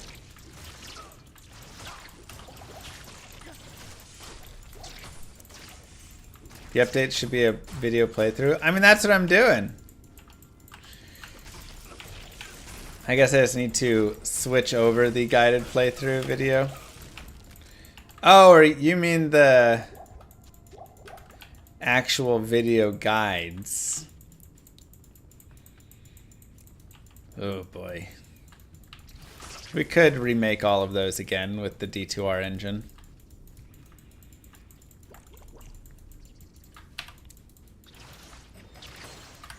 Good point. We'll kill Coldworm. Sometimes he drops like Hisara's boots or something. Alright. We'll morph this together. Ooh, 4 lifesteal per hit and 12 light res. I'll go ahead and keep that over that.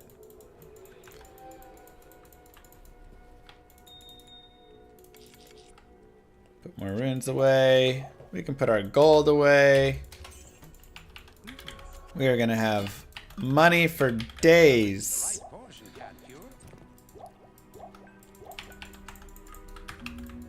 Doesn't everything sometimes drop Osiris boots? It's true, but I'm saying I've had decent success in dropping some okay items off of Coldworm.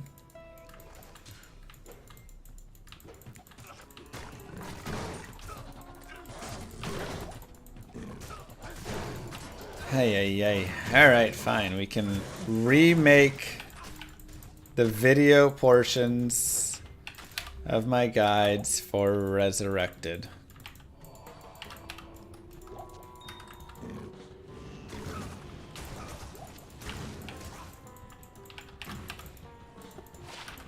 Three to attack rating. Now, it actually ends up being 9 to attack rating, but it's still such a small amount, it's not worth it.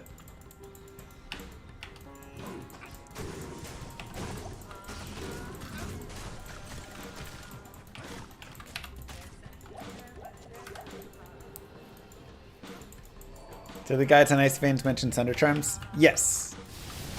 They are updated through Sunder Charms, through Mosaic, through pretty much all of the changes.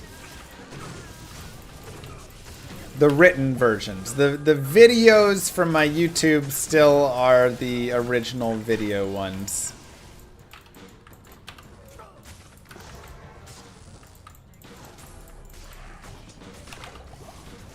Can we shop a 3 to Frost and have a 3 to Warmth and 20 FCR at Act 2 normal?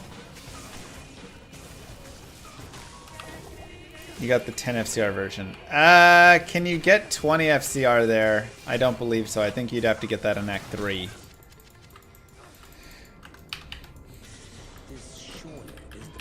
Okay, we're level 22. We're like super high leveled right now because we've just been slow going through.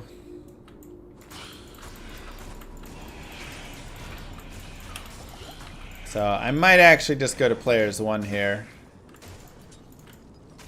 Just because we can do the, you know, players 8. But I kind of want to just get through and keep moving. So I'm going to go down to players 1.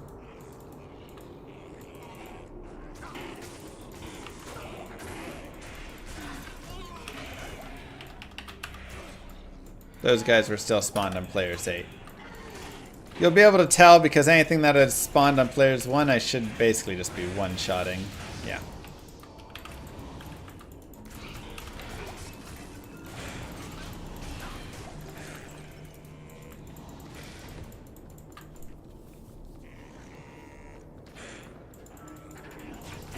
Fire Druid guy doesn't have Armageddon. Yeah, but it's not like that great. It's a cool skill, but it's also not super necessary. Alright, not first way.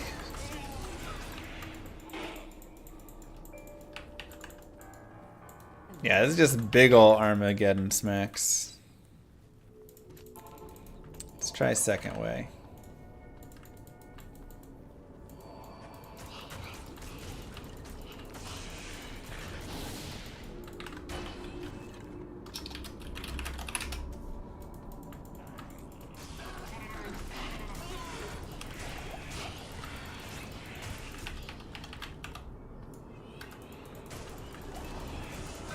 Okay. The only thing I know about our Blessed Hammer build recommending respec that's too fast for most casual players and Trapsy guide doesn't have items. So the one guide I didn't write is the Blessed Hammer guide. That was written by somebody else already when I got there. So I can probably go update it.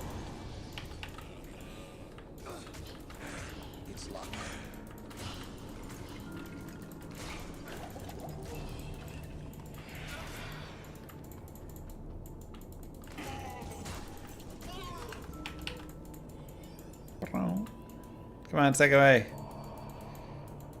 Nope.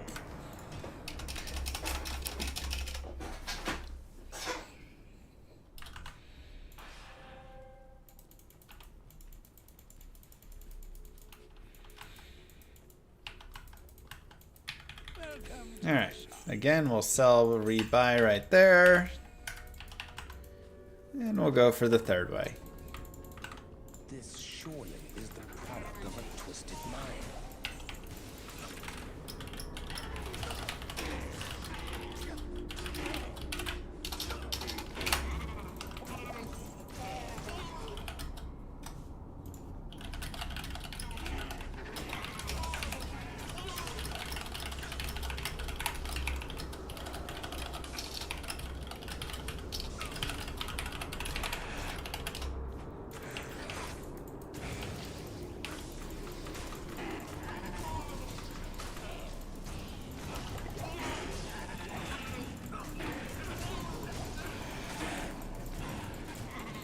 The big difference I actually find between the max roll guides and my guides on Icy Veins is the max roll guides are all very high-end GG to the point where I don't feel like it makes sense. I mean, and I'm not trying to like be negative about their guides because their guides do have a purpose and they do have an audience. I just believe the people that are generally the audience of what you're going to find from a max roll guide are the people that wouldn't be searching for guides as much. Because the items that they show are like all these amazing best in slot crazy items. True unadorned. And that's just not what, you know, the person looking for a guide, generally Googling it, just show them like Shaco and Mara's and that stuff. Give them like realistic stuff. They do have different variations at different steps for many guides as well, which I do think are solid. But I also really dislike the look and feel of the site.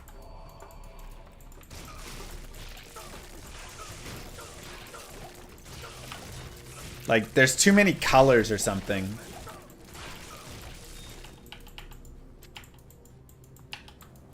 It's so hard to read.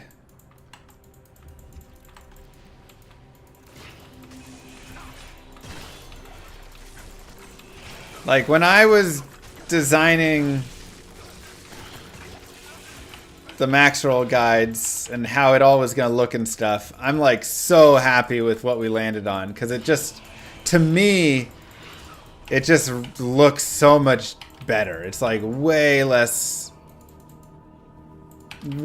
colors and pizzazz and everything all over. I'm like, oh. So I think there is good information on their guides, but all right, for Mr. Duriel, we will go down to players 1. Additionally, we only have 9 cold reds, and I want more cold reds than that. Well, what's something I can do? I can actually drink a thawing potion, and it will give me 30 seconds of 50 cold reds per thawing potion that I drink. So it's always 50, but additional 30 seconds for every additional one I drink. I can also do this for my mercenary and boost up his res as well. So now both me and my mercenary can fight Duriel with high resistances. I'll put another point into vengeance.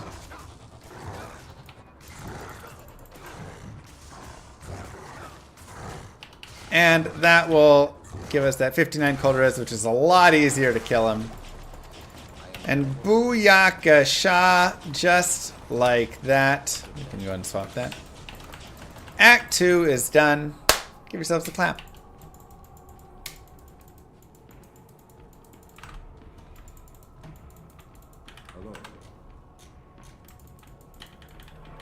Gotta take care of your mercenary. Honor Tal Rasha's sacrifice, babe.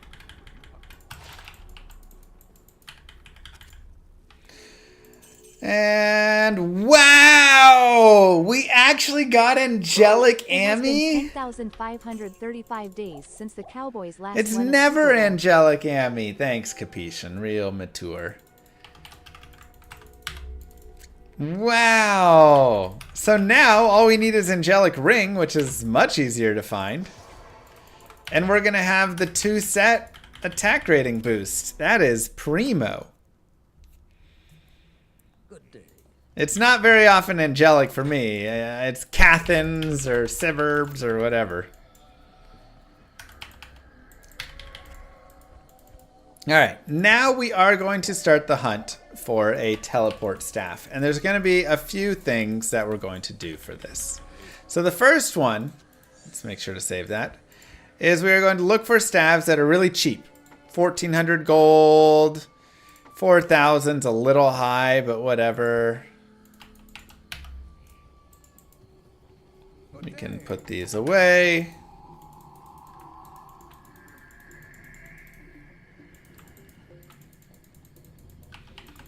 And go back.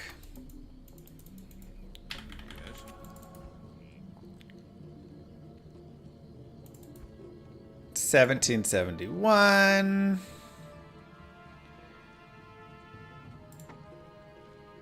$52.52. Okay, so why am I buying all these random cheap staves here?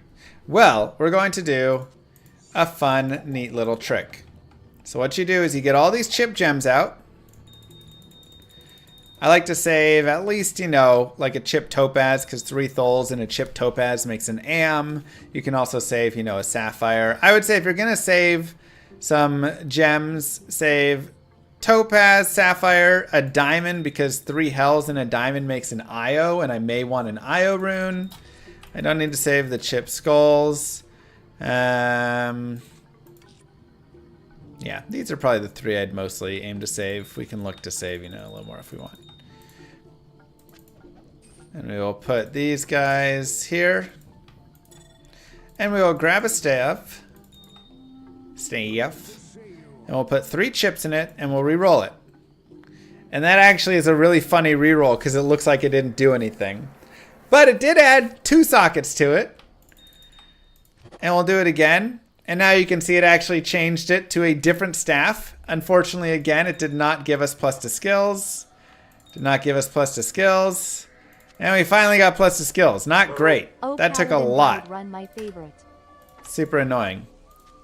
So you want it to happen faster than that, because this could be a great way to get money. Right?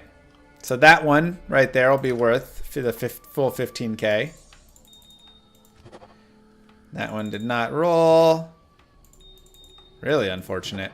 Oh my gosh. 3 to Glacial Spike. Wow. We got some terrible roll-throughs there. That's really unfortunate. Generally, you're going to be hitting them way more often than that. But what has now happened is we have 1, given ourselves more gold. We can go and sell these. And 2, we have opened up the chance for us to get a teleport charges staff. So one of these could have rolled with teleport charges on it, and if that was the case, then we would have been good, and we wouldn't have to do the next part, which is shopping for the teleport charges staff. So I'm going to go ahead and cube down some rejuves here just to make some space for us.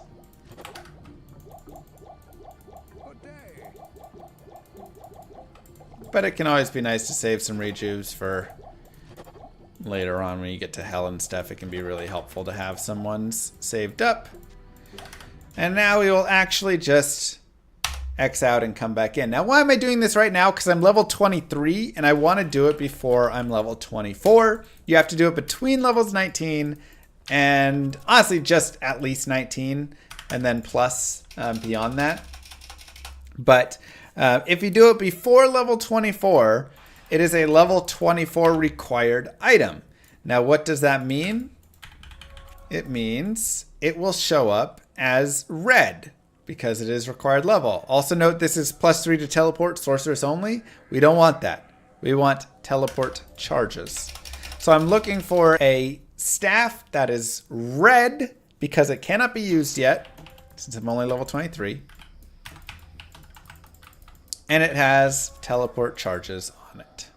Now, this may take 2 or 3 tries. This may take 20, 30, 40 tries. Additionally, it could have many other mods on it. So sometimes you'll roll it, but it'll have, you know, meteor and chain lightning and all this stuff and cost 180,000 or 250,000 or whatever it is, right?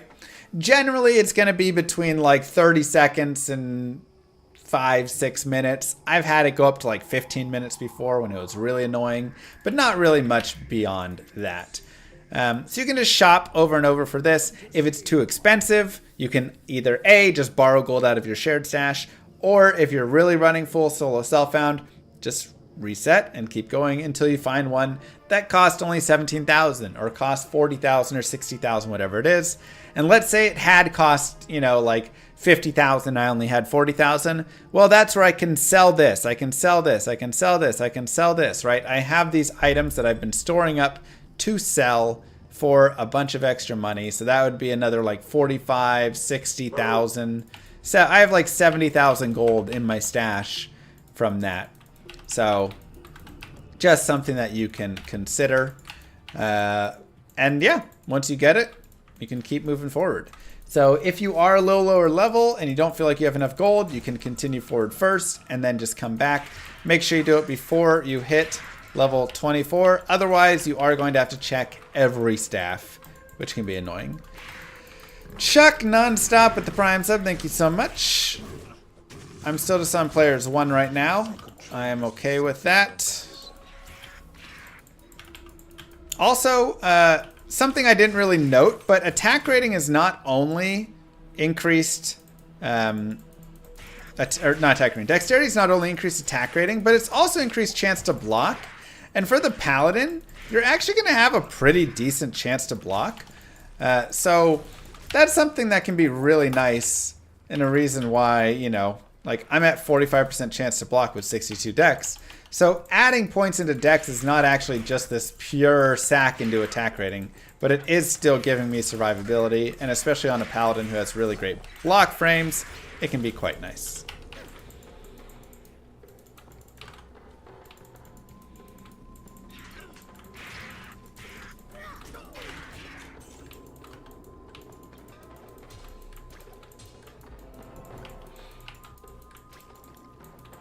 Okay, we'll grab that waypoint. We'll grab the scale mail for more gold. Again, remember, you can always get easy gold by just picking up some scale mails and some random scepters and staves and wands and amulets and jewels and rings and whatever. Right?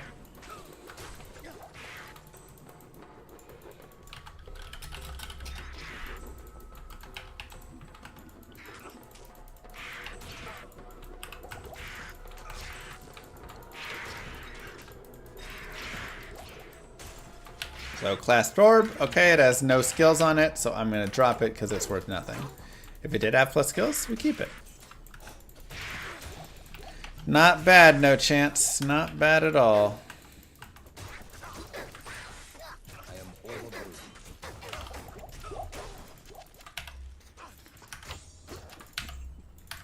No skills. Leave it alone.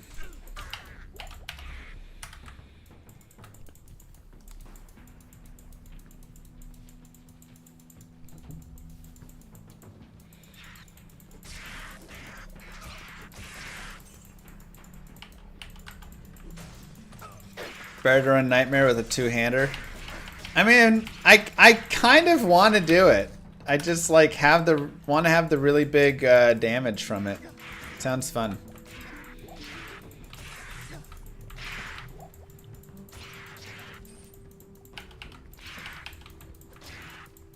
Oh my gosh, that connected up through the top.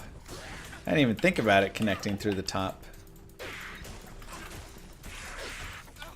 Also looks like it probably kicks out to the right there as well, so something good to note.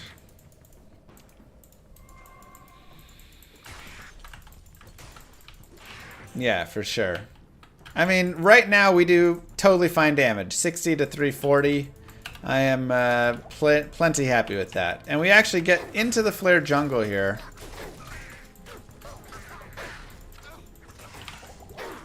Which is really nice. But we will need to go back there for the spider.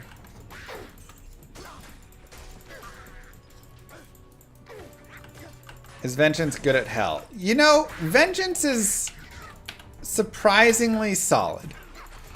I was very shocked at how much fun I had on my Vengeance playthrough the first time I did it. Because you're doing cold, fire, lightning, and physical damage, you really run into less issues than that, you know? Like, you're like, oh, wait a second. There's actually not a lot of problems.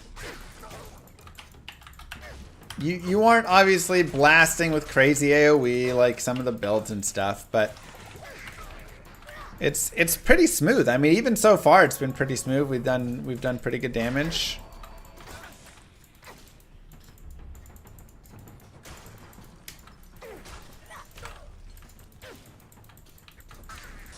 You had a Spider Forest waypoint shortcut direct to the Flare Jungle waypoint. You won't have the waypoint to the waypoint direct generally. Well, I guess if the Flare Jungle connects over on like the 3 and then comes up, it is possible.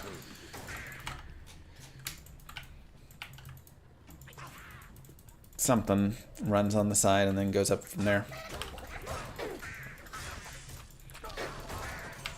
Druid Arctic Blast was... This runs better than the Druid Arctic Blast did, but maybe the surprise level was the same, because I was more surprised that Druid Arctic Blast had any capability. We'll keep playing Vengeance in Hell. Yes, this is the Vengeance build.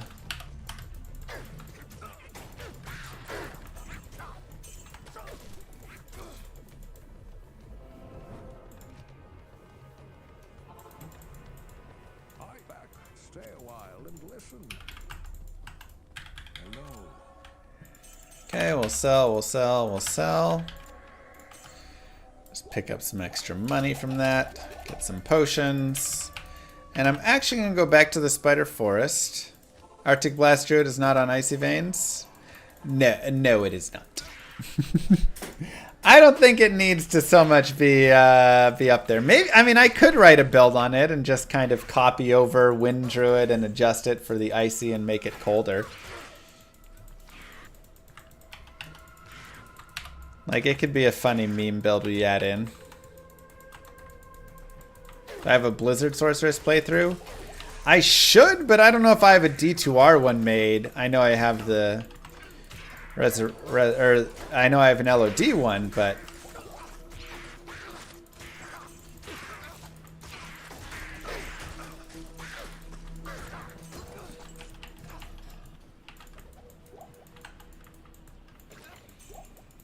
Okay.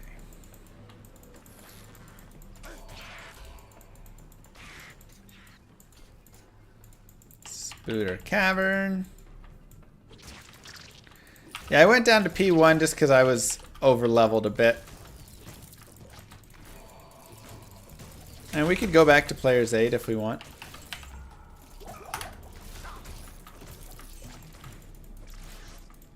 I do want to get to 24, so.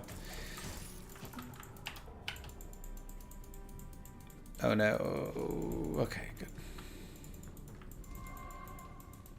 You can include meme builds, but you need to put disclaimers on them. Yeah!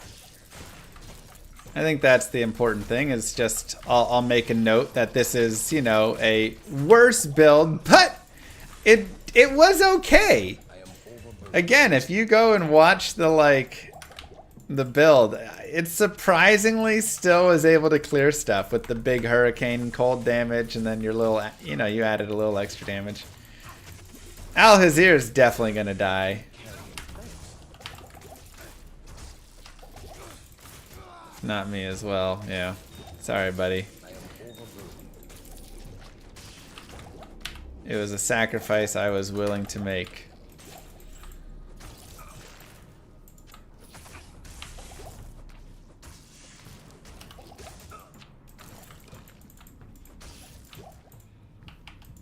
Use Siverbs, but it's just so pointless. Alright, I mean, it gets us higher block chance, I guess. We'll do it to honor Brevik, because it's only 9 all-res that we're giving up.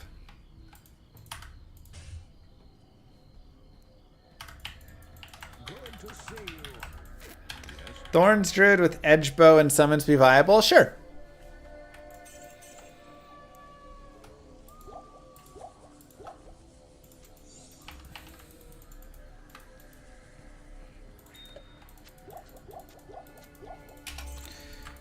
Okay. Agreed, some guy. Let's actually go get our mercenary again. We'll go back. It's faster to do it from Act 1 or Act 2 than Act 3.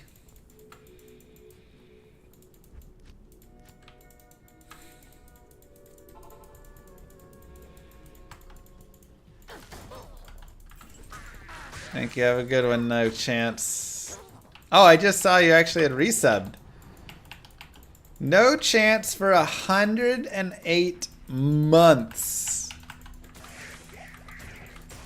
That's wild.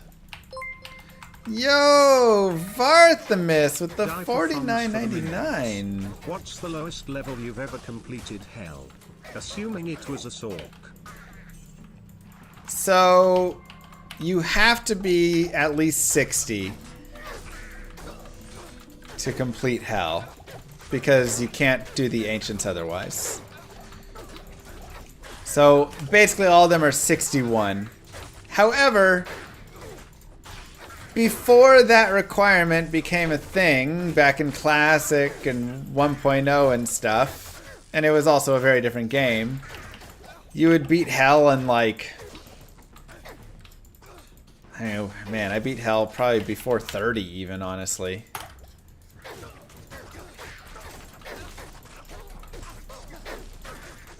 In the real early versions of the game. Be careful of fire damage. It is very brutal if you do not have good fire resist. One way you can combat this is to actually put on some Rao runes into a 2-socket helmet and just run around with that. Have I gotten a hardcore character 99? You know, I haven't actually. I haven't played much hardcore outside of like speedrunning and just some like general stuff. I've never really done like high leveling hardcore play. I've gotten many 99s, but they were all softcore. How important is armor really for a full normal to hell run? I mean, it's as important as you want it to be. If you're like really keeping your levels up and doing a lot there and stacking your defense, it can definitely help you, you know. But overall, defense is a pretty lame stat because whenever you run, watch when I run, it goes to 0. So defense only is mattering when I'm standing. But all the times that I'm running, my defense is 0. My mobs are just smacking me. So that kind of really lowers the value of it.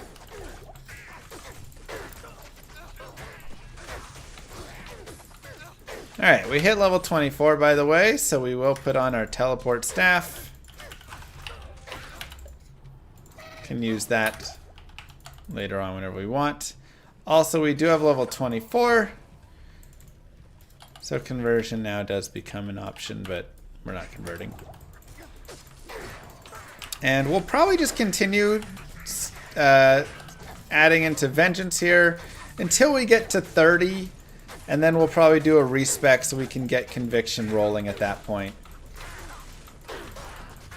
And then we'll save a couple points, so as we level a little bit, we can add more to Conviction and such. If you walk instead of run, then you do get to keep your defense high. But man, that's annoying, having to literally just like walk the entire time. Forget that.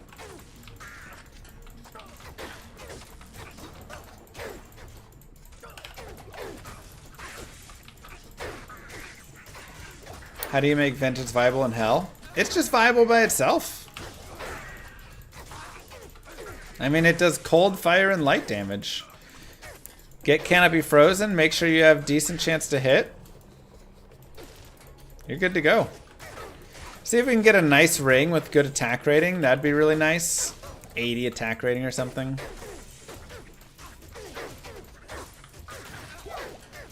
Let's see what the Jidbin gets us.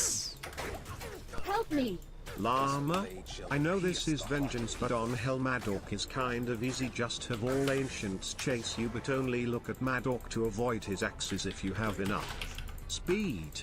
You can pound 2 dudes before running off to pound again quickly. Super easy, like 2 minutes.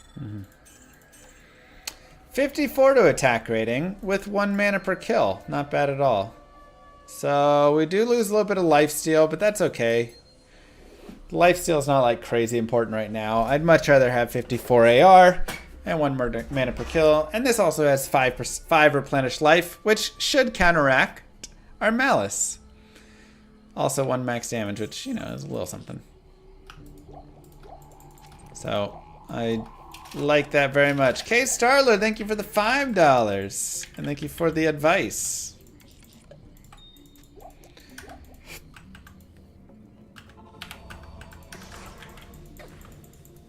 Charging and running, you lose 2/3 block as well. So it's really quite annoying of a change.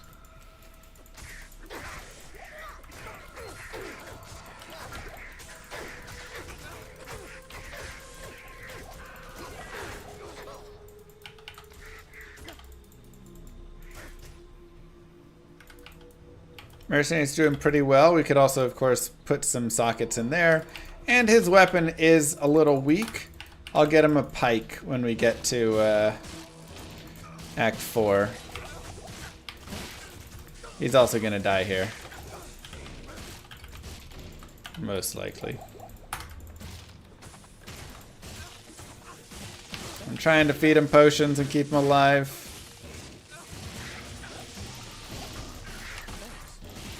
Alright, we did it. Whew, close one.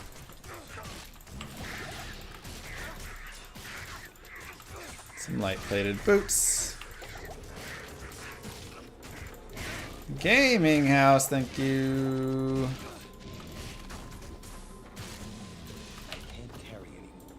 Let's see it. Not that great.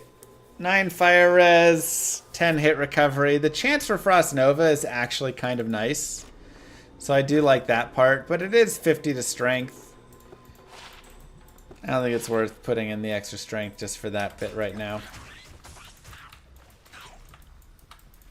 Is Vengeance Paladin taking longer than expected? I mean, I'm running it a little slower, right? I'm over leveling a little bit and stuff, but no, I mean, it's going just fine. Like, I mean, on Players 1, I one-shot pretty much everything, so.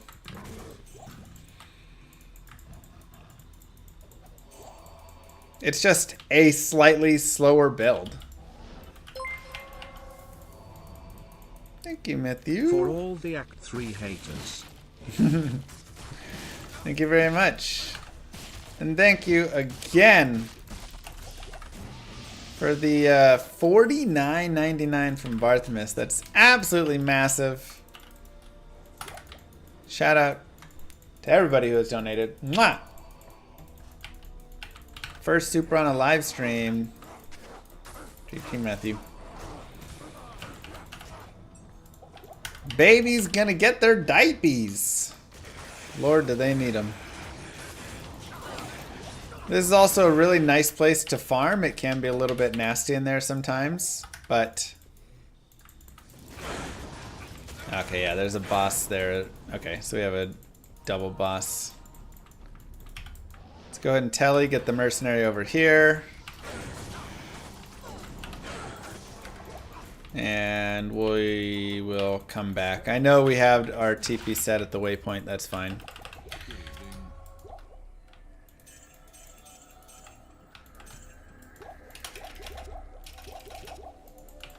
Just do that. Because there is decent experience in here.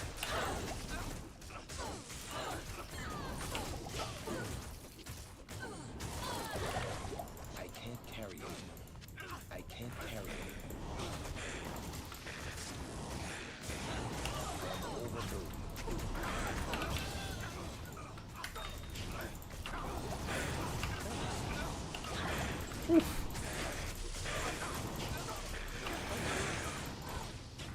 That is quite nasty with the lightning enchant as well.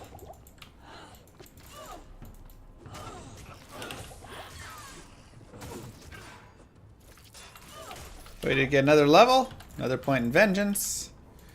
We're level 25. We'll go ahead and leave those guys alone and just find a waypoint, or we can just head down here since we've already ruined our TP back in the Flare Jungle. Not a big deal.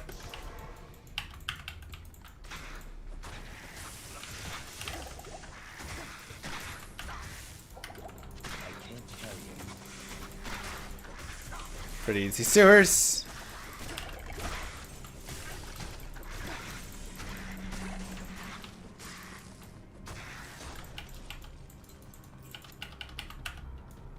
Perfect. And there's actually Neff tier if we wanted to make it a deer. Which I feel pretty fine without. I'll probably just go Row Runes in my helm instead. That'll help out a lot in Act 4. But it does give us some options. Go ahead and grab the War Staff. When did I stop reading books? I still read books here and there. Not as many as I would like, but I mean, I've got 2 kids, I've got Llama RPG, I've got Diablo, trying to like get this back on track, and Path of Exile 2 coming up and stuff, so, you know, that's what it is.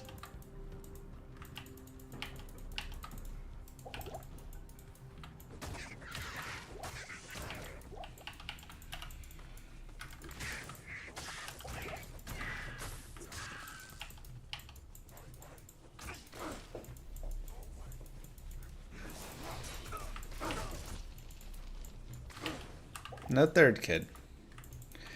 Only to tell staff as a weapon all the way through. Hell. Can't swap to anything else. Jeez.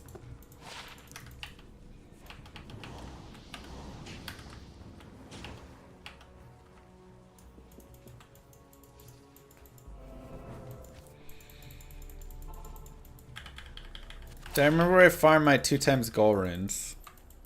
I mean, cows probably dropped at least one. Maybe Lower Kuros dropped one. Oh wait, I have to go.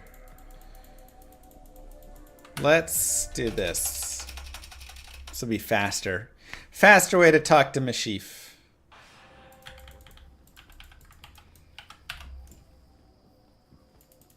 Darn.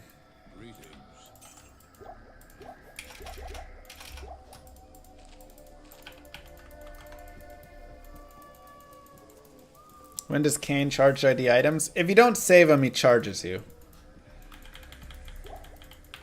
Okay. So we have 10 stat points. I'll do a little more dex, a little more vitality.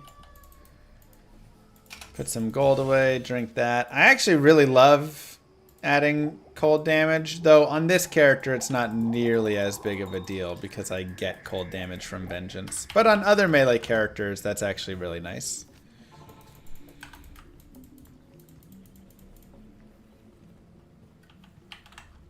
And I need my mercenary and to repair my weapon, so we can go to Act 2 here soon to do so.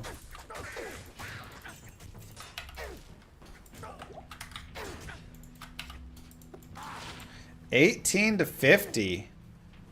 Decent damage. 5% mana stolen per hit.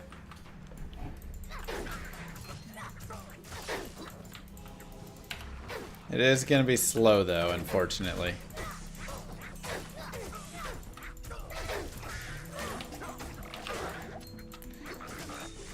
If it wasn't so slow, that could be an interesting two-hander.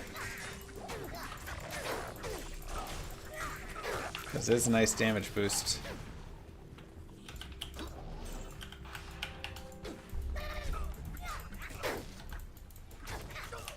Now this is where it can be a little tough for a character like this. Because you don't have the big AoE to kill these guys, right?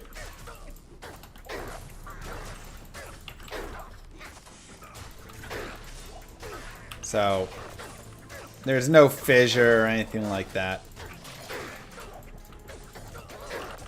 We're just having to fight one at a time. And our weapon broke too. So splitting them up a little bit can be a helpful way. Getting into more of a choke point can be a helpful way. Kind of have your variety there of choices.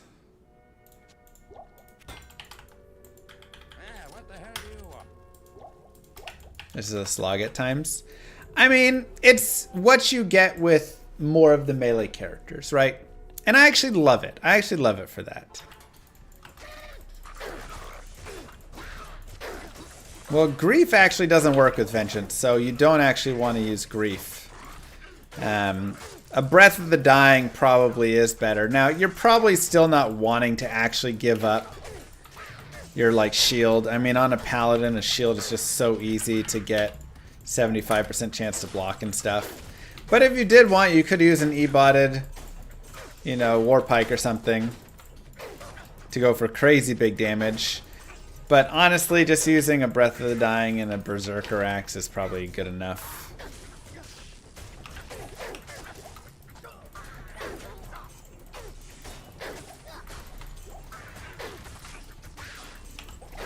And then you still get your blocking with a really nice shield. And you can use all sorts of things. You could use something like a Phoenix if you wanted. You could use, you know, I think that would be like a really decent shield for it. You could use Storm Shield, get some high TR. Exile. Though that's probably not going to be that great actually for you.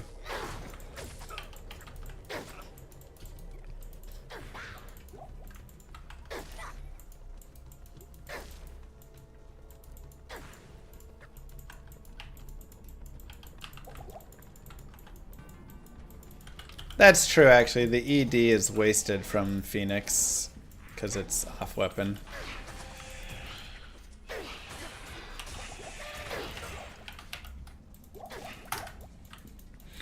Maybe you just run it with like dual dream or something.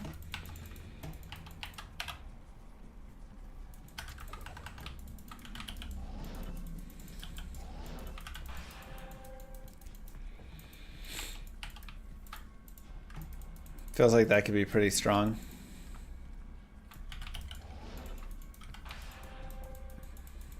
Run Crescent Moon with Dual Dream.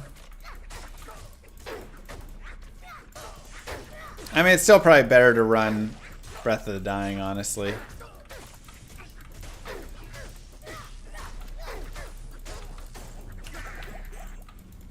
Haas is always a solid option, but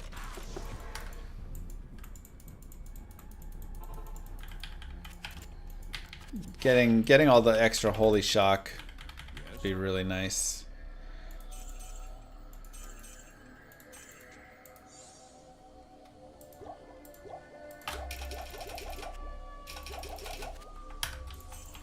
Okay. Put some gold away. And I'll go down to players 1 for Travancore. We actually could kill them on players 8, but if you have dual dream, you don't need vengeance. Also true.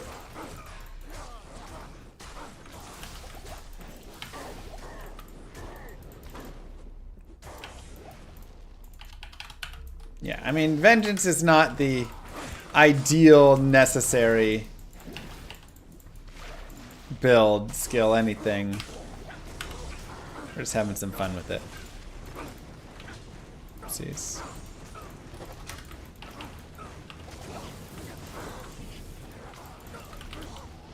Impossible.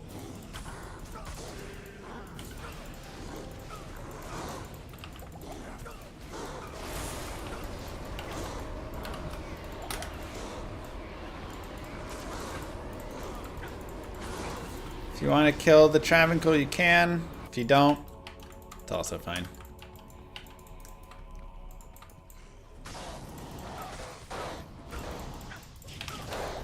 Ow! That fire damage, really feeling it.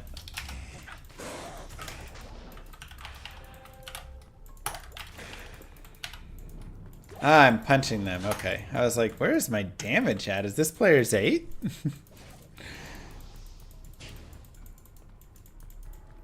Nobody needs vengeance, but girls gotta have fun sometime. Precisely, some guy. Couldn't have said it better myself. Now we have Act 3 Mephisto here, and this is definitely a spot that you can farm a little bit if you want. Normal Mephisto doesn't have like the biggest range of stuff to drop, but it's not bad at all. Let's make sure we go down to players 1.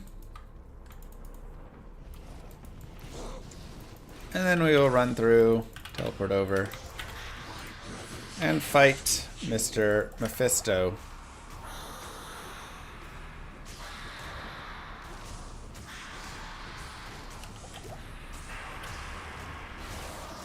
I am very hyped for PoE 2, yes.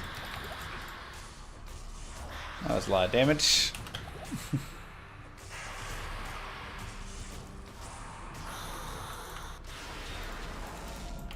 Alright.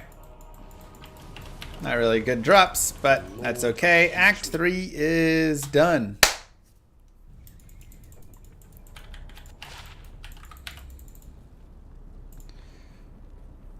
It's okay damage. So here is where I like to get a pike, and if I can get one with lifesteal on it, I like to do that for my mercenary.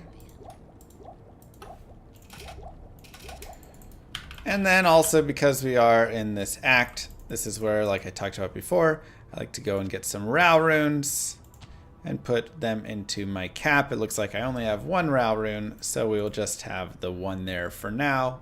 The other one we can worry about later. I could make another Tal. Not quite enough. Go ahead and increase his weapon there. We keep going out. So that at least gives us 55% fire res instead of 25% fire res, and that is a pretty big increase for us. I'm going to remain on players 1. One reason is there's not actually a ton of experience in normal Act 4. Just for some reason, it just doesn't seem to do that great with experience. But additionally, you can very easily die, and it's just generally not worth it overall.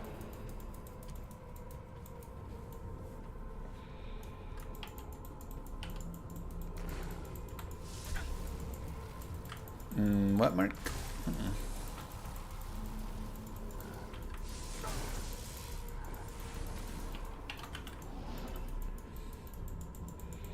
We'll go ahead and head over here, and we'll look for Isual, as that is +2 to skills.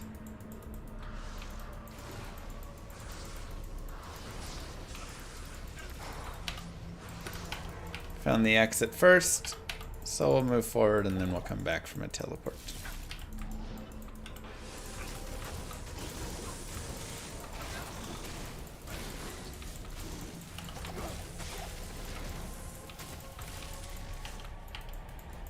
There we go. Nice and easy.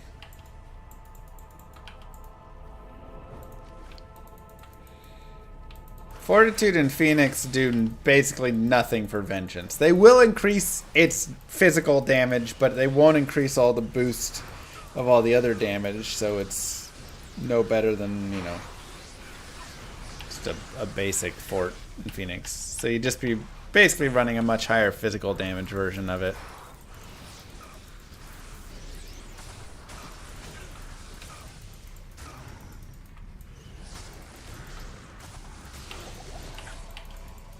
Alright, where are you, Visual?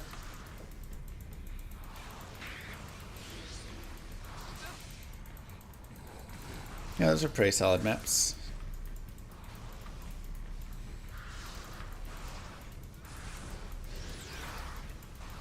See how much Izzy wants to hide.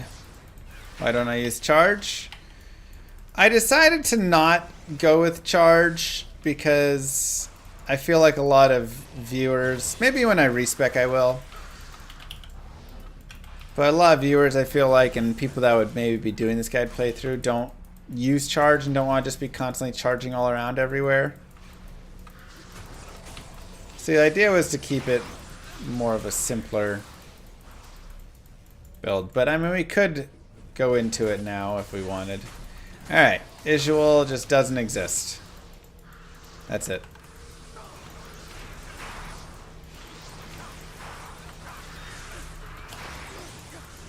Another point in vengeance. That broadsword will not be a good spirit base. I believe it'll be only 3 sockets still. Right?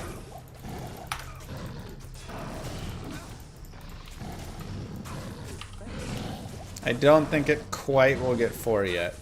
Was it from a Venom Lord? Okay, then it will get 4. I didn't see which monster it dropped from, and I wasn't going to chance it. But we also don't know if we even want Spirit Sword, because again, that's just dropping our damage in a way, right?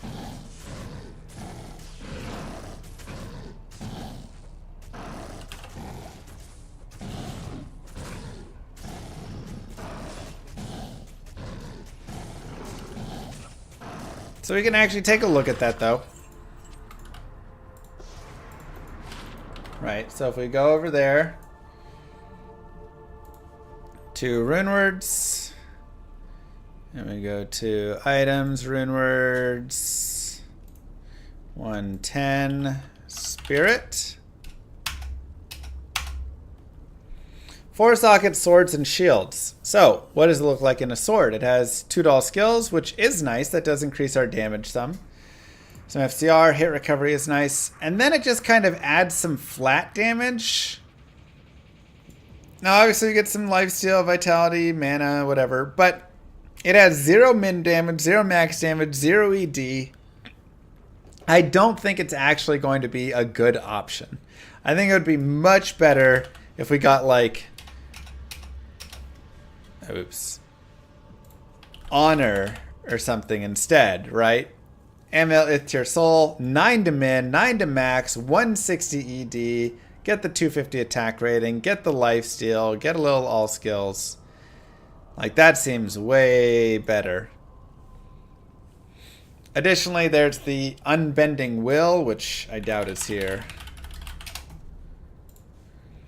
Unbending Will could be super dope. It does require a foul rune and an IO, but, you know, I mean, that could be really nice. 300 to 350 ED. Hustle Rune Word could be not bad.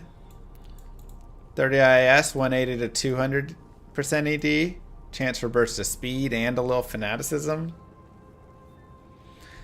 So we'll kind of take some looks, you know, as we get later on over there. Oops.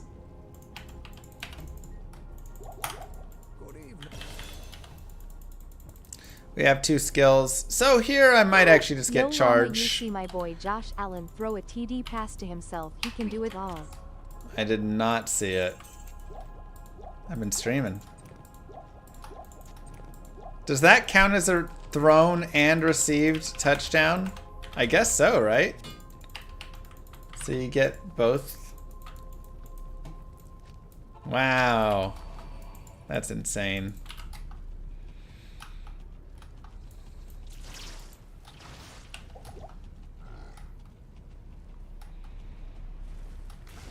It doesn't count as a catch, though. Why wouldn't it count as a catch?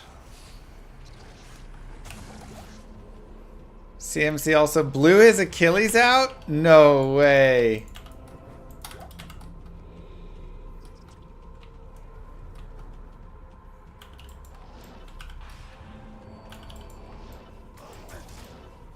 Or his PCL? Oh my gosh. There's a video and his leg erupts. Do you get to watch the tendon just blow? Like that other player who blew out their leg?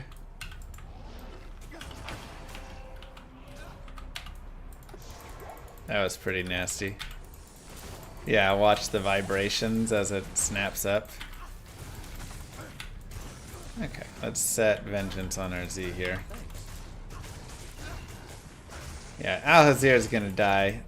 That's a little too much for him. Chaos Sanctuary is a very difficult area. So first off, being players 1 in here will just be better. But also, we want to make sure if we can to really try and separate some mobs off. And worst case, you can always just run away from them. Also, Llama, I got my computer fixed but couldn't retrieve the hard drive. So I guess I'm gonna start over on a hammered in LOL. Bro, no way. That's so sad. We'll drag these guys over here. Thanks, Rag. Honor and a Scourge would be really, yeah, you could do that through Hell. I actually wonder what I made in the LOD playthrough. I feel like it was probably Honor. But I'd be very curious if somebody goes back and looks at what I'm running in like Nightmare.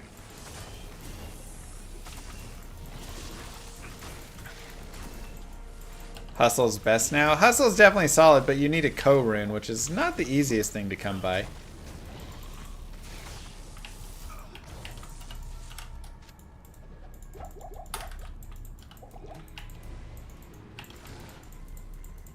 Use conversion with Vengeance.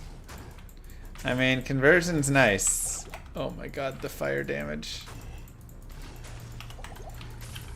Oh, I have 55% fire res and it's like meaningless. I mean, think about how fast I would be dying if I didn't even have this much though.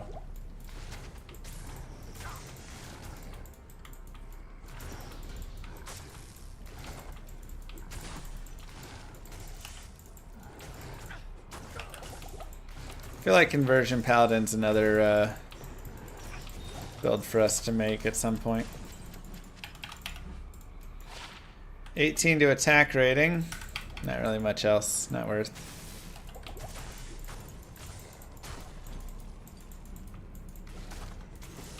I can always use Resist Fire Aura. That is a very good point. You know, I like it. We do enough damage with our Vengeance that we can stand in on them.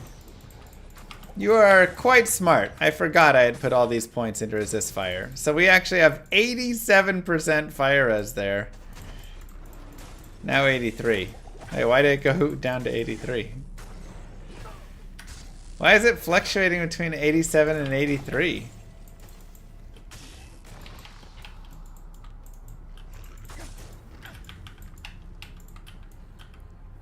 What?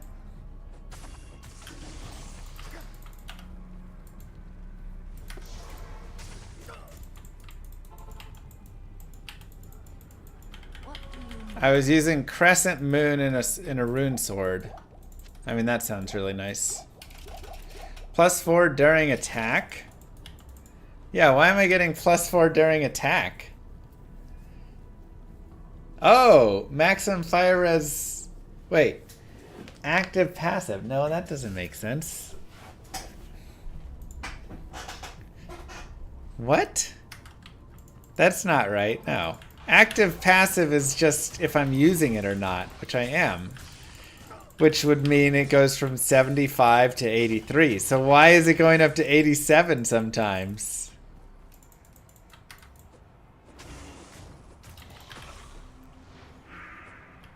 I do not know.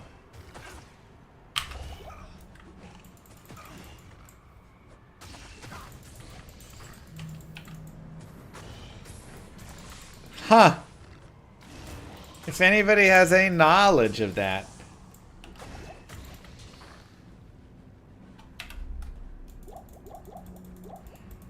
Yeah, active is not like when you're actively swinging your sword or anything.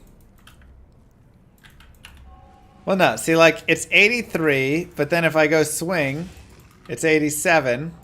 Back to 83.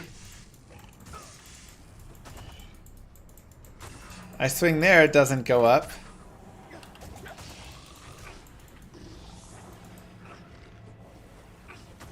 Now it does go up.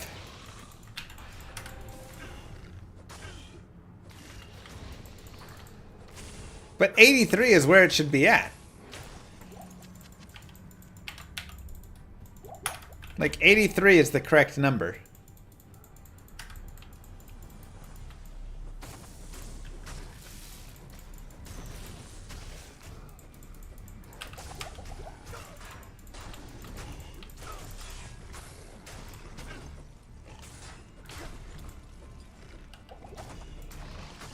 So, just very strange.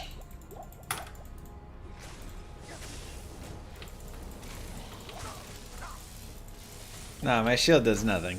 Just increases my block chance a little bit.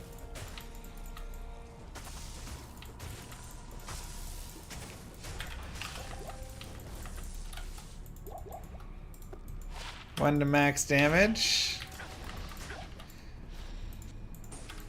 Ends up being a little bit more, you know, like 6 damage added.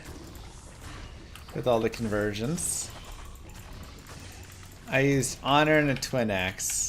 Okay, and then I used Crescent Moon. Hell.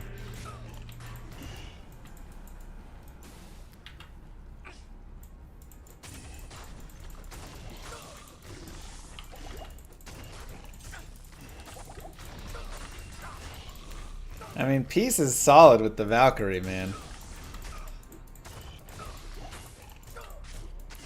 Yeah, cold damage plus Decrepify and stuff is just so nasty. So it can be a little tough for this character down here.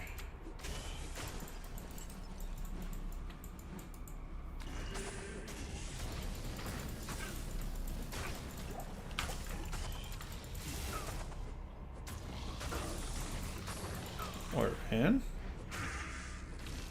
I also dropped a Ravenfrost? No way. Well, that's super nice. I had Crescent Moon and Ravenfrost on that run. That's insane. Alright, well this will be probably more realistic then.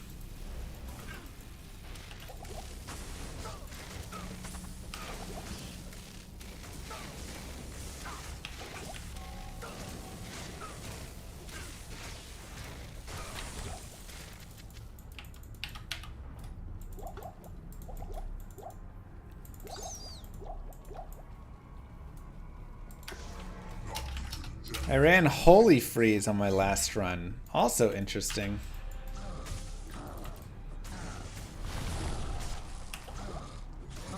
Instead of Conviction.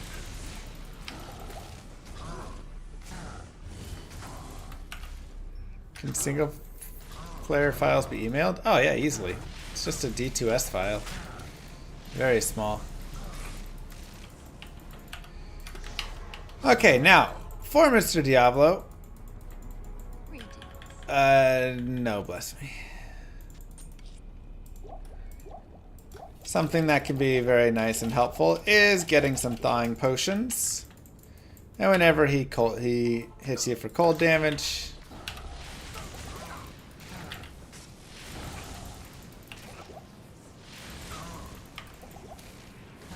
Okay. Annoying.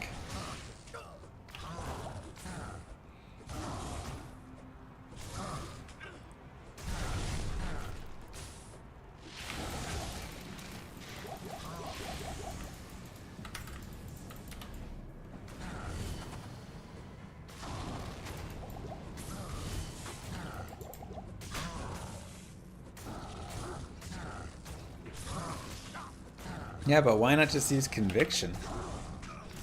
I mean, Holy Shock is also nice.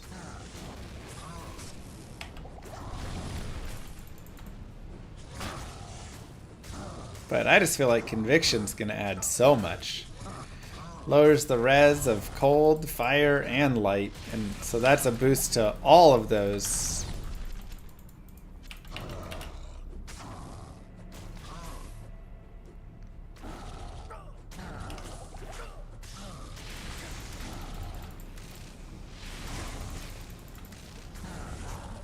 So as long as you be careful of the lightning, that's all it takes. Nice and easy. Congratulations. Act 4 completado. Got ourselves little eyes and hearts, which, you know, 17 to 18. It's not actually terrible. Some really nice gloves. 20 fire res, little lifesteal, little attack rating, little magic find. Every single one of those is useful. And not much in the way of a helmet, unfortunately. Does have 30 attack rating on it, but we lose the fire res. Honestly, I'd rather just have the fire res we have right now.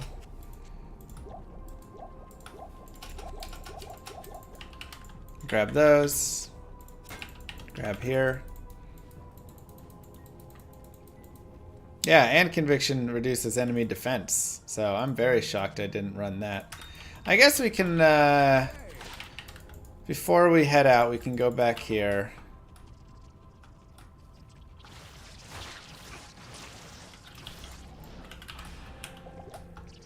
And we can do the forge.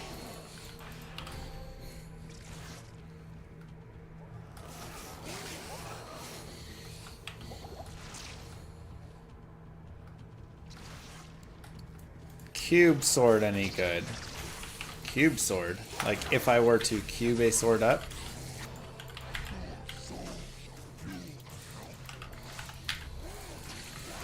Don't love these mob spawns because it's all summoner mobs, so there's tons and tons of those dudes. It's annoying actually.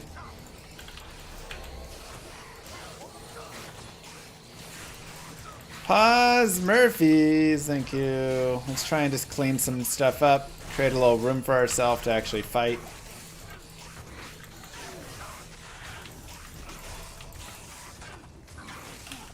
There we go.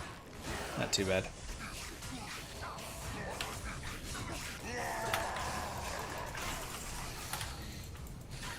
And let's see what rune we can pick up here. We get a Tau rune. Womp womp. That's okay. True, I did have ITD from Crescent Moon. But that wasn't until Hell. I don't know. I do not know.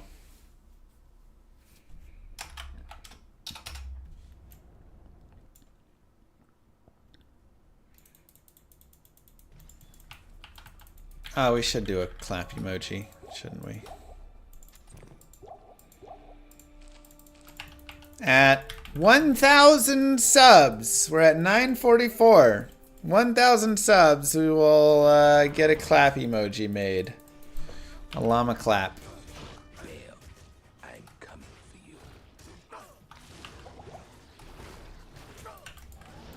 for you. Kicker, thank you for the prime.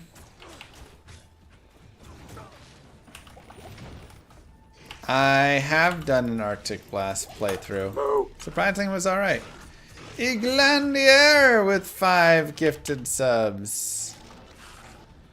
Thank you very much.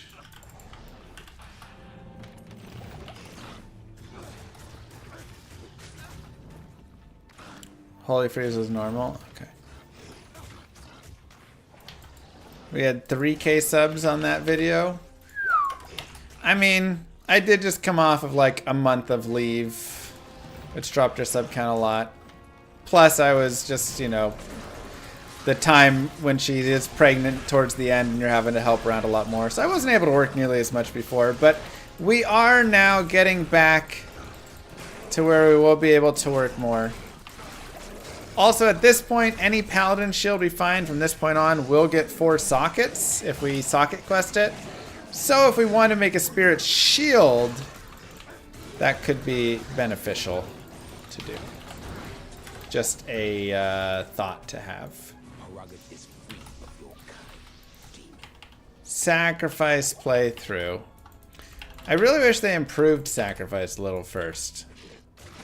And then I like the idea.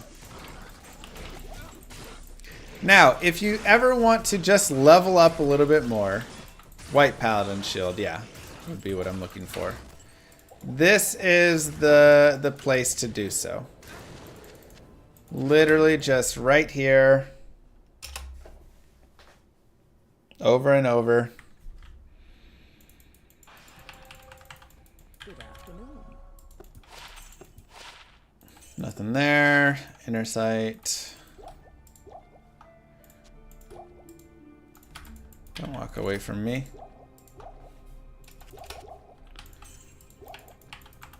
And you can even go up to a higher player count if you want. But this is a great place to just easily level up. I'd say is the biggest piece. It's not that concerning. You're not in like a really scary spot where you're gonna die a bunch. So you can just easily come out here.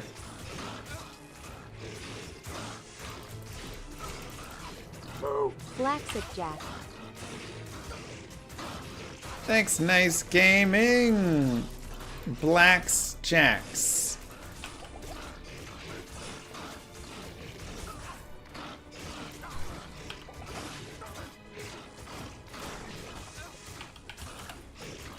And if you just want to level up, you know, one time you can do that. If you want to level up to like 30, 32, 33, 35, you can do that as well. Sure, it can take a tiny bit of time. Wow, there's actually cannot be frozen. But unfortunately, the damage is so bad, it just like ruins our character if we run it. Classassin, thank you very much. It's very sad.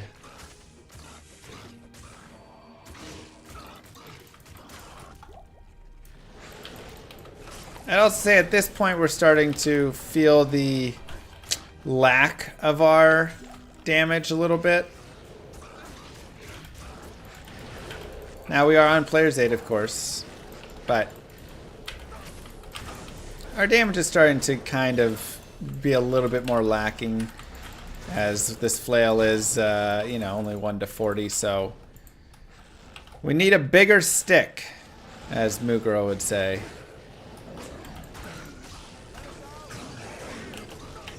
When we're playing outside with baseball and I miss the bat.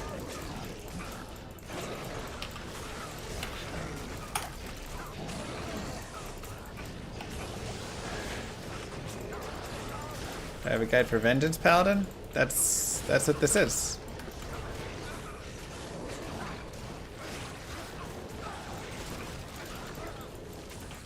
Ouch.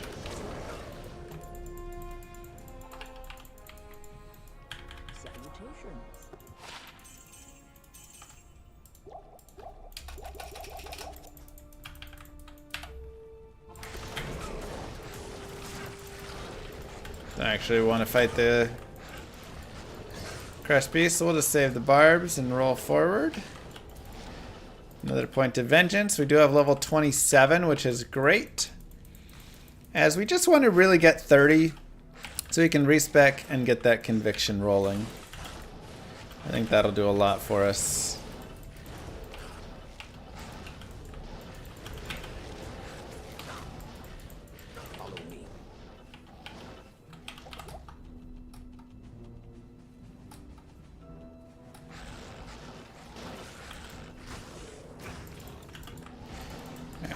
I'm gonna go down to players 1.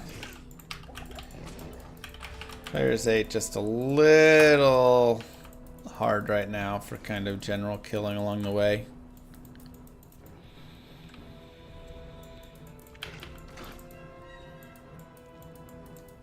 Boom. Anything crazy happen? We saved the barbs. I don't know how crazy you consider that, but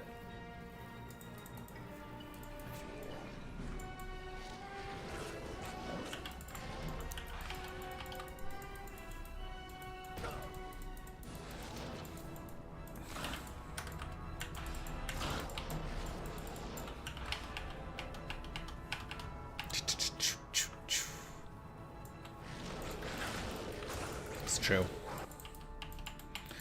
We'll go.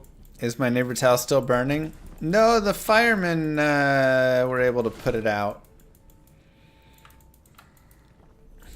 But pretty crazy. Our other neighbor, who we're friends with, they have a cute little girl as well. Was actually the one who went outside and saw the house on fire and called 911. And then was like banging on this neighbor's door. And they were just like inside chill and they didn't even realize their house was on fire. Pretty insane.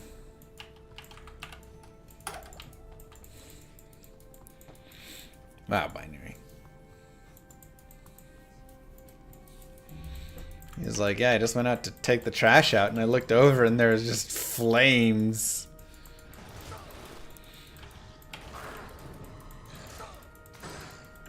They came out in their bathrooms. They're like, what do you want? It's late.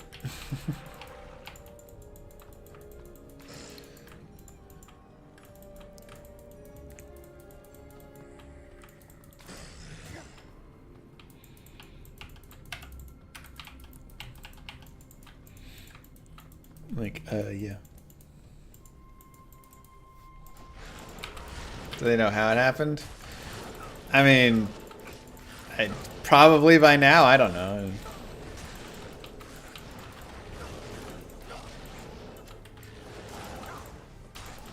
We don't know. But they, they probably do. They must be fire immune, yeah.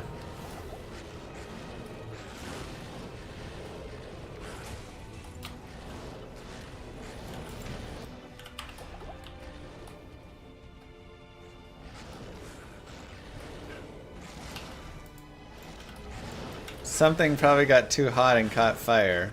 Wise words from Binary.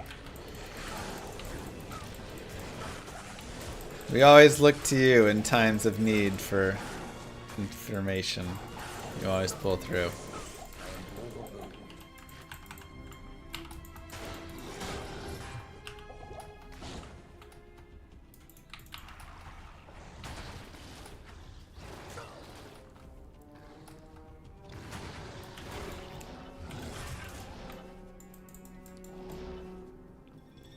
There's a big debate about which war to run. Yeah, it really feels like there's a lot of options here. Alright, so let's go back. Let's put some rejuves away.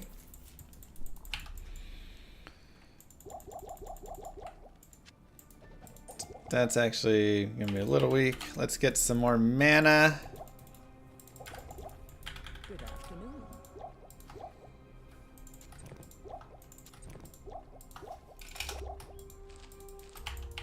Okay, let's go fight. Make sure we're players 1.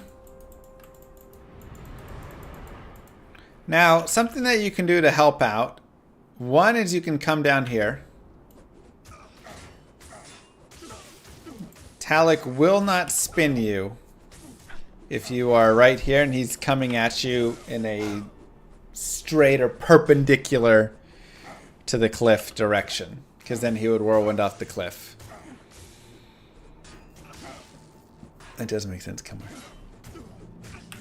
Additionally, it can be helpful to break them up, right? So you can see that by me immediately turning and coming down here, I was able to actually separate these two from Maddock. And so now I don't have to worry about also getting pummeled by Maddock at the same time. I believe so, Justin.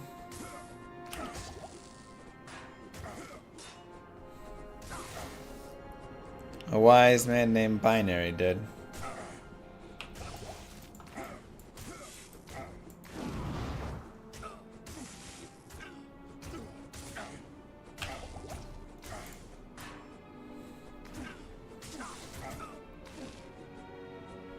Where's my mercenary? Oh yeah, I could have resurrected my mercenary for this, I guess.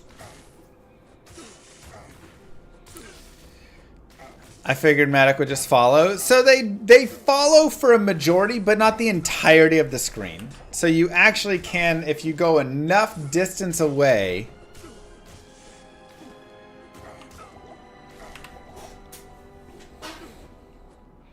then, and you go fast enough, then you can actually prevent all of them from coming after you if you want.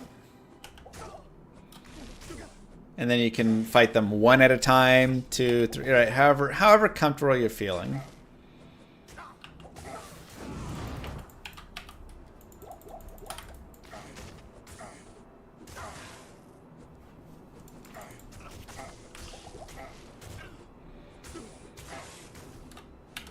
Yeah, we don't really have great boots.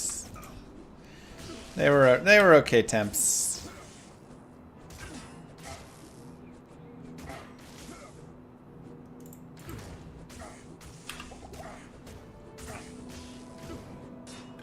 But boom, nice and easy, just like that.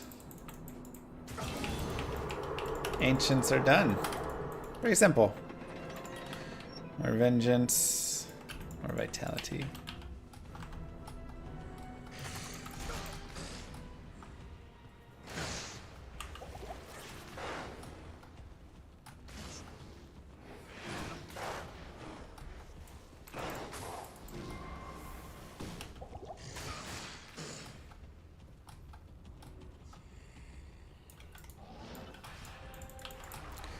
Straight across.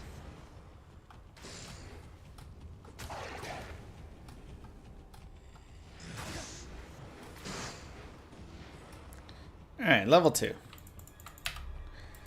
If you want to get the waypoint here, you can. It can be, you know, an alright place to gain a little bit of a few levels here and there, or just a little safety. If not, also not a big deal. You don't have to farm here. And honestly, farming Bale Waves isn't the best because there is Decrepify, and that just kind of murders us, right? So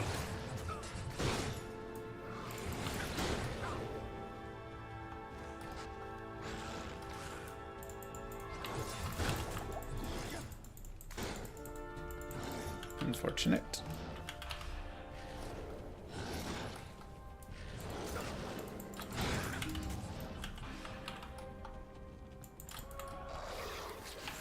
Honestly, farming Nightmare Akinisha is not a terrible place to farm. Also, of course, if we just farm in the, you know, like in the Blood Moor, in the Cold Plains, in the Tower,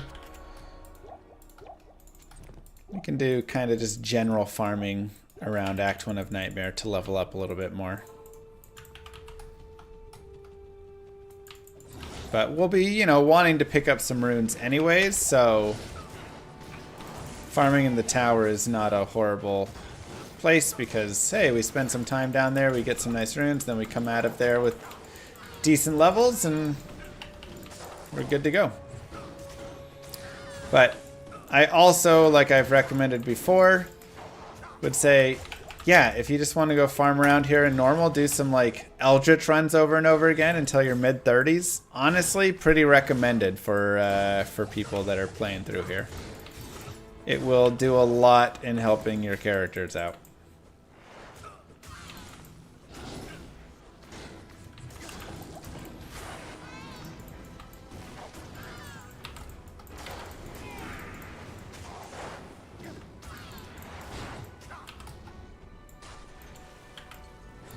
Okay. Don't really want to fight them while decrepified. go ahead and get our mercenary.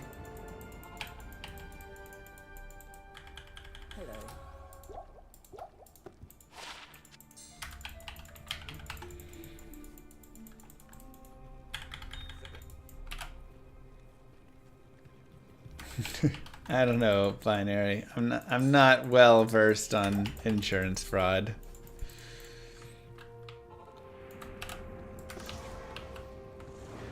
Normal terror zones are good to level up. Interesting. Does make sense though.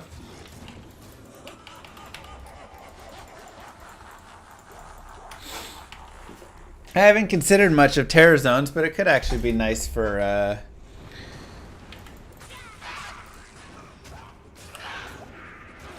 guided playthrough, like melee characters that are a little slower in general.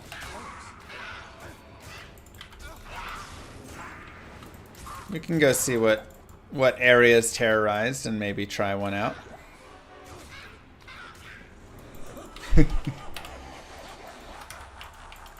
Now, wave 2 is going to be extremely annoying. So what I like to do for this wave is try and collect all of the mages and have them follow me out. Al-Hazir is kind of getting in the way, but if we can at least kind of get it working, that can be nice. And then once they're down here, we can kill them down here.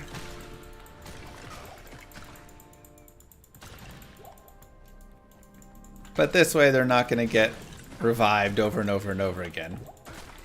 That'll just be super awful. Then we can come up here. We can kill these guys one by one.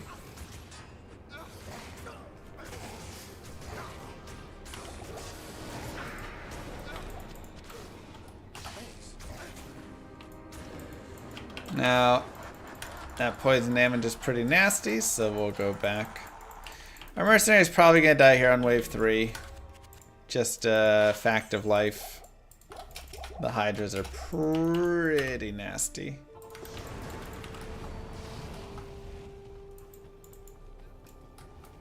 But again, we can see if we can drag a little down, get away from Bale.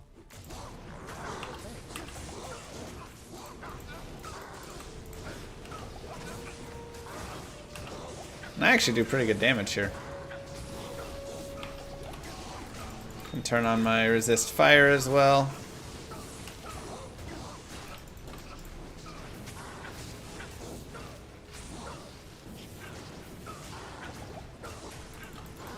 It's a good day, Ridiculous.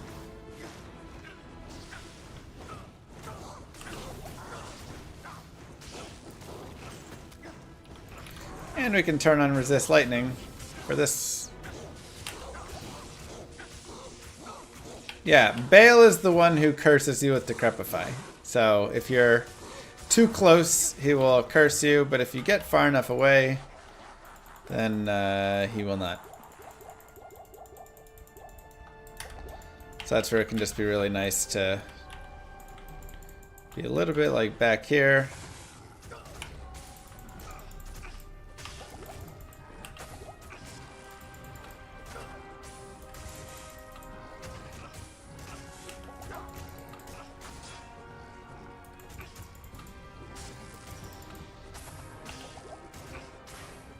And again, the main thing is just like trying to get surrounded. And the more that you can fight 1 to 2 at a time instead of 5 or 6 at a time, the better off you'll be.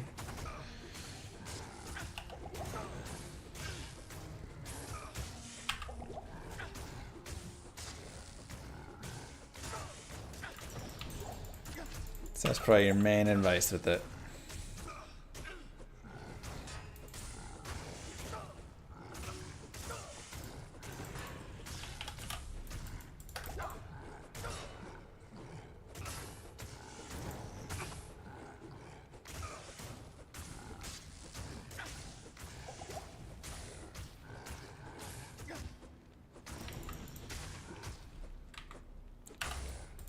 Let's go get a few more potions.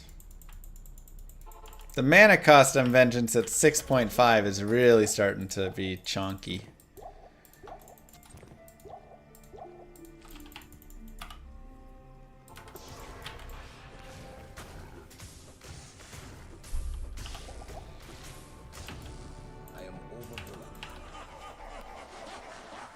Wave 5 is going to be bad.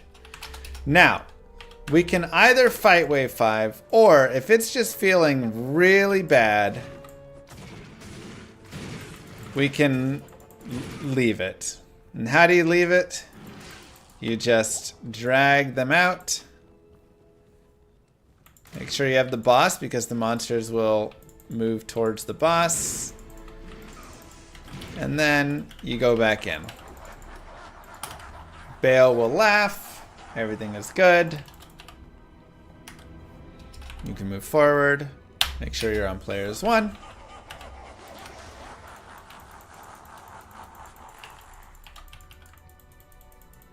And we will go repair. Oh, we don't have enough gold for the reparations. What do you need?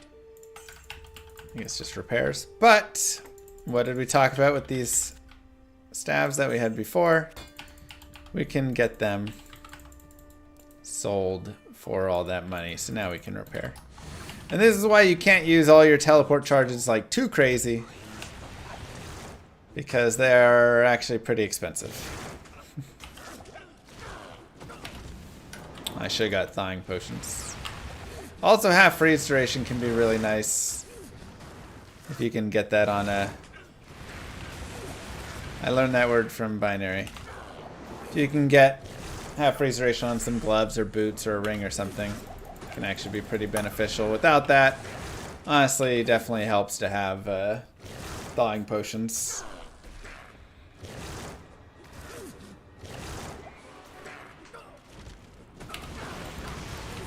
Let's go get thawing potions. And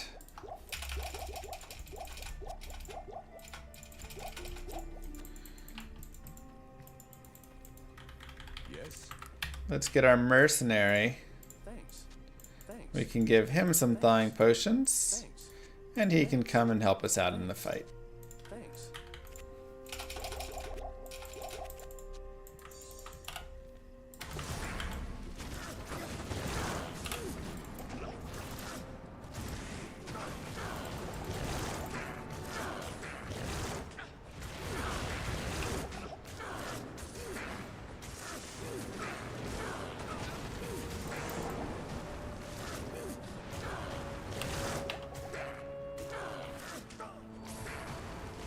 Thawing potions stack on a mercenary and on yourself in terms of the cold res. So now he's got like 3 to 4 minutes of cold res. And you'll see he's got 85 cold res because it actually gives you 10 max cold res additionally. It's 50% cold res, 10 max cold res for 30 seconds every thawing potion.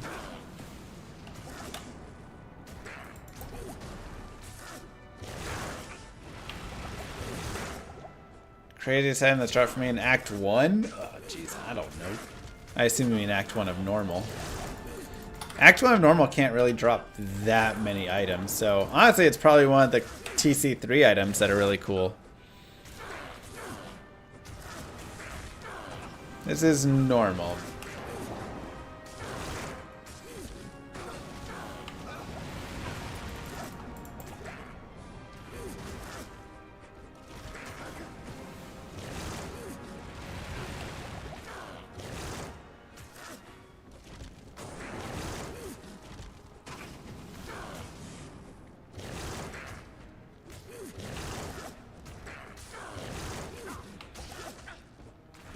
Breath of the Dying Phase Blade? There's no damage on it. You need damage for Vengeance, so you'd want the Berserker Axe for sure. Gold Dagger is probably one of the coolest drops you can get like in Act 1 really early on. I have a Malice right now.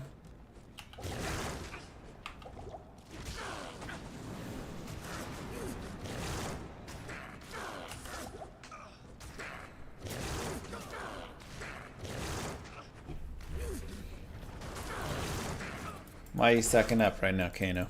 What you need? How may I be of help?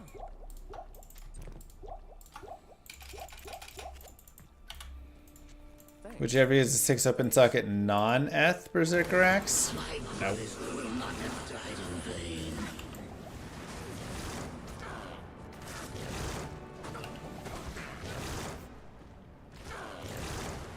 Yeah, let's kill the clone.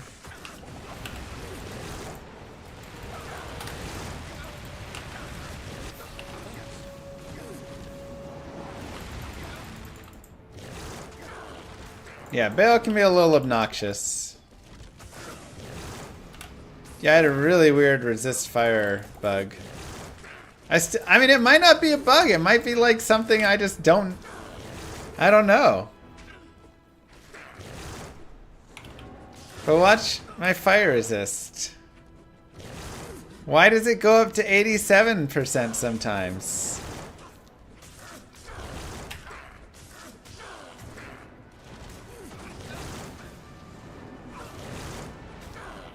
Let me see if it happens with light res too.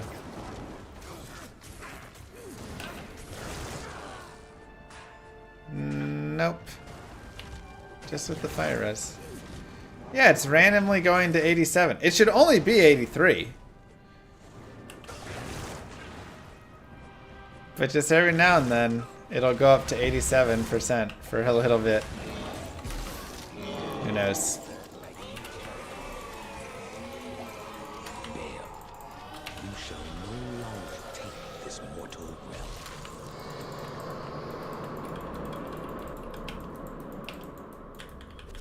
No, it was happening with non-mana burning characters as well.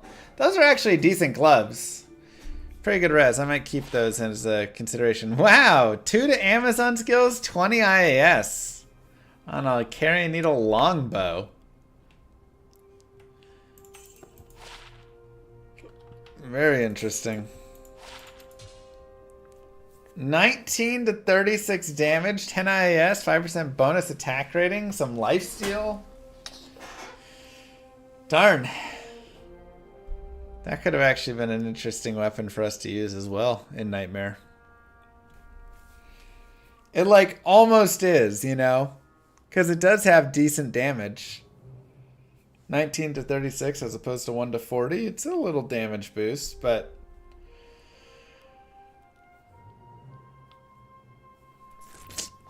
it's ethereal.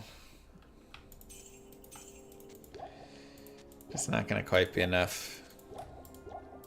Alright.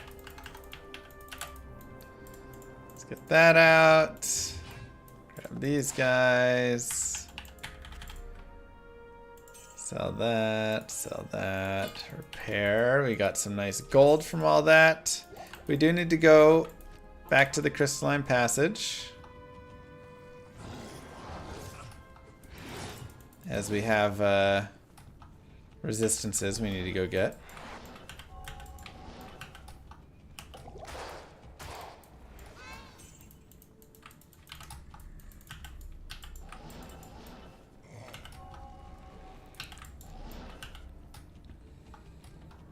It's my favorite map, I'd say. Maybe my second favorite.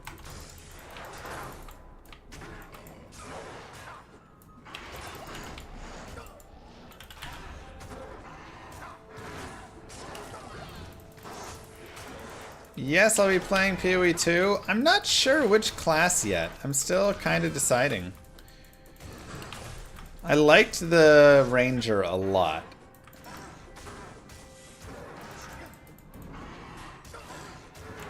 But melee, they did say melee is back and even stronger than ever.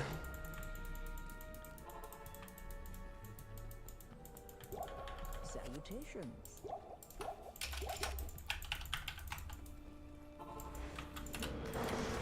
So. Okay. So we will grab that. Get our resistances up. And we can go talk to Anya for a shield really fast.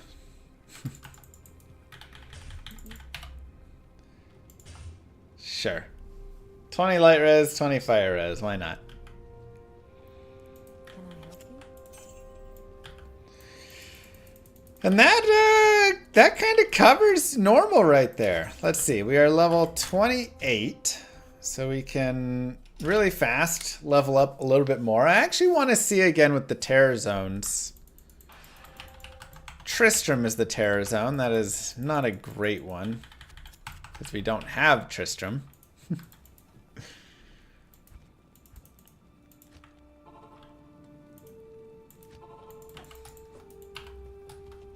Let's come up here and kill here. Yes, it does have many packs close together. But I did not save Kane, so we'd have to go back and save Kane first.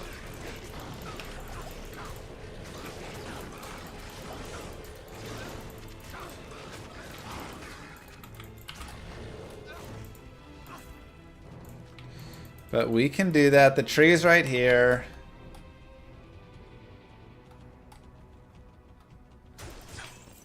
This tree bristles with magic.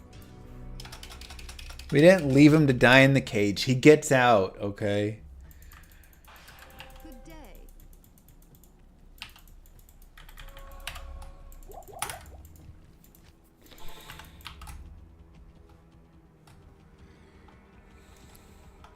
We'd save a few thousand gold by saving him.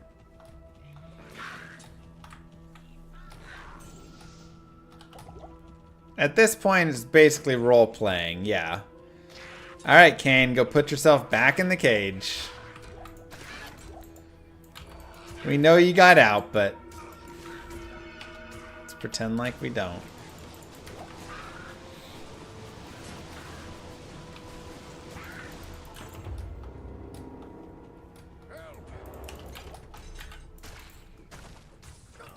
Deckard Cain, leave quickly. I guess we'd want to be players 8, huh? These areas.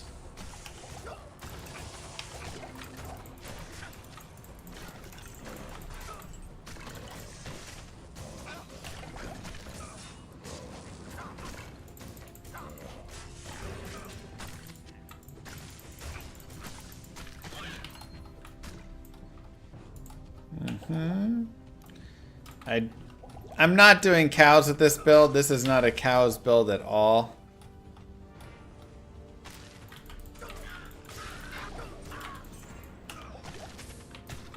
Man.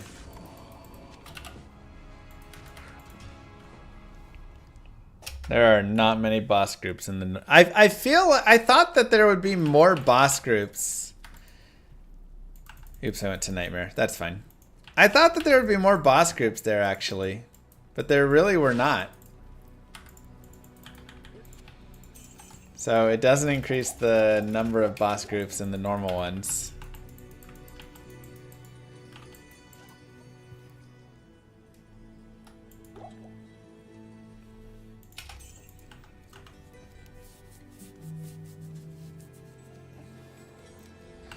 Yeah, TZ doesn't increase the number of boss groups. So, I mean, it just stinks in normal then, because you really just get the couple.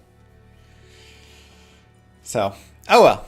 That is part normal. Let's take a quick review of our gear, our stats, our skills, everything where we're at, and then we can discuss a little bit of strategy maybe for Nightmare. So, stats-wise, we have enough strength that we could use Malice. We have enough dexterity, not only to use gear, but to have an okay block chance, and then also to get some decent attack rating, so we can actually have an okay chance to hit. And the rest into Vitality. For our skills, we have Maxed Vengeance, put a point in Charge, and then put a lot of points in Resist Fire, and like one that resists Lightning. That's because those are synergies for Vengeance. And then also the synergies for Holy Fire, so just adding some fire damage there from that. And for our gear, we have Malice, which is decent, but it's definitely starting to fall off. At this point, getting a runeword and an exceptional base is definitely where we want to go. I would say, if we, I'm gonna look later. I would say looking for honor would be probably our next upgrade until we can move into maybe a hustle or something beyond with that. But this got us through normal in a decent amount of time. It was like, 3 hours or so. Not too shabby.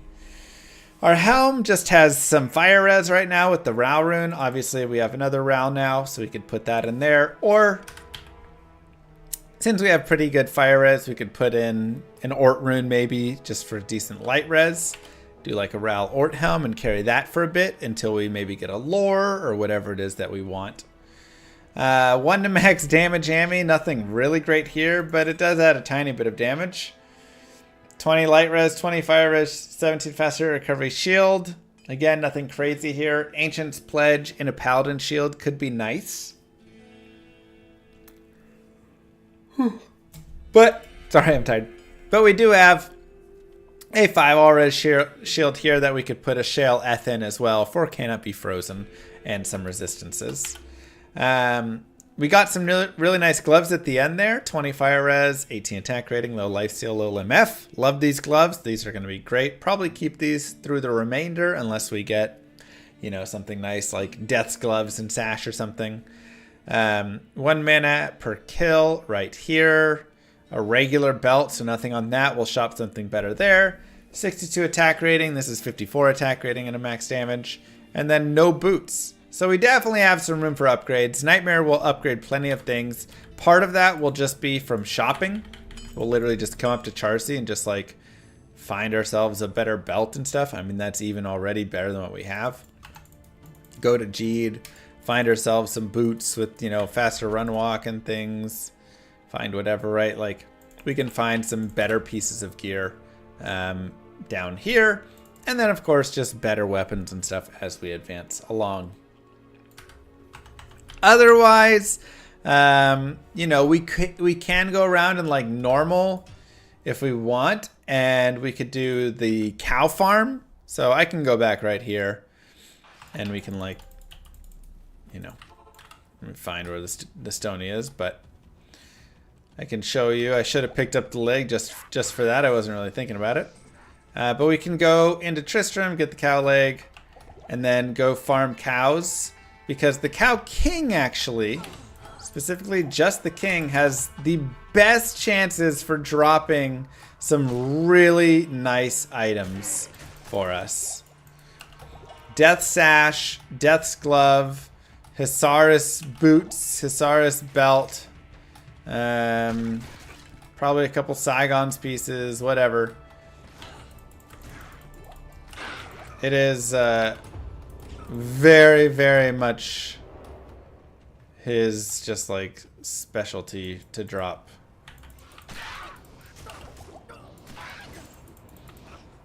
This is also a terror zone, so can maybe get a little experience out here while we're in here. So we're not really going to be, doing a ton with the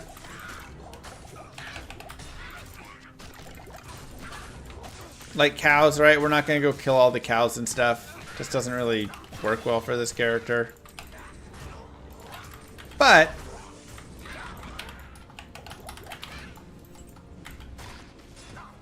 archers. If we can just kill the king over and over, it can actually be quite nice for us.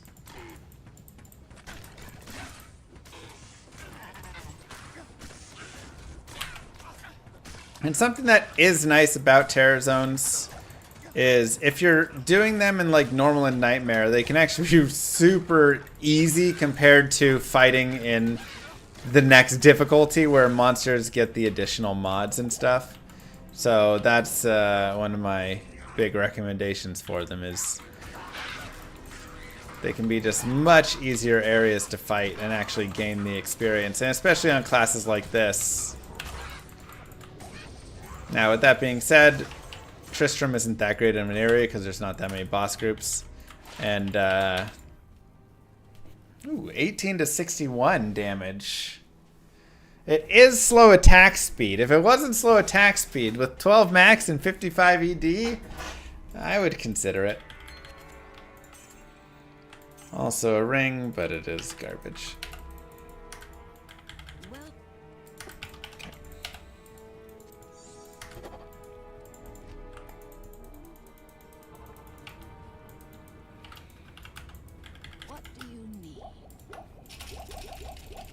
So you can't drop 4-socket items in normal.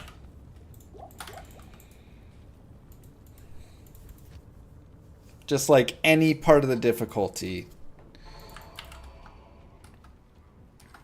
So like I say, our mercenary is going to die here probably and everything blah blah blah. We're really not doing anything here except finding the Cow King and killing the Cow King. Now I did just spawn him on players 8. It's probably not the smartest thing, but I think I'm players 8, right? Yes. Ooh.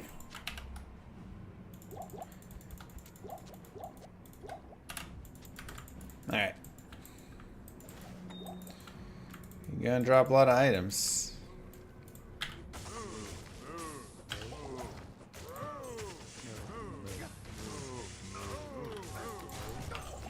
We'll put on resist lightning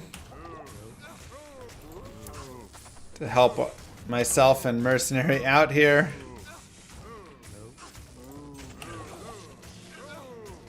I'm actually super surprised my mercenary is surviving players 8 cows. That's wild.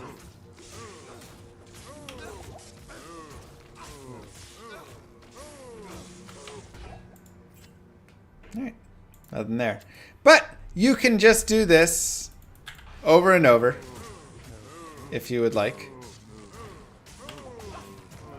And like I say, when I say he has good drop chances on these items, I mean he has insane drop chances on these items.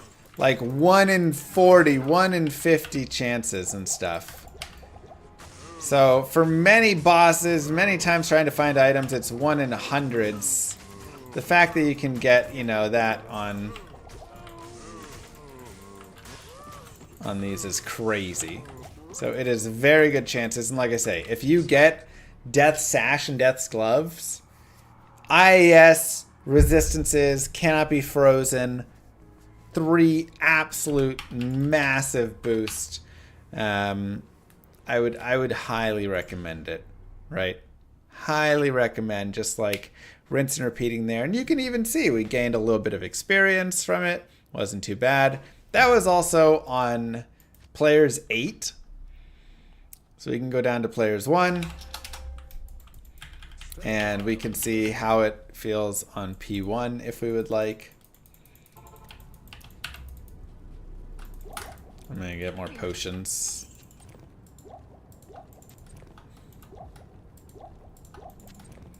And you can actually do a little trick. And we could have done this on any of the bosses. But I feel like here is especially. Getting Stonyfield Waypoint is also very helpful for this, by the way.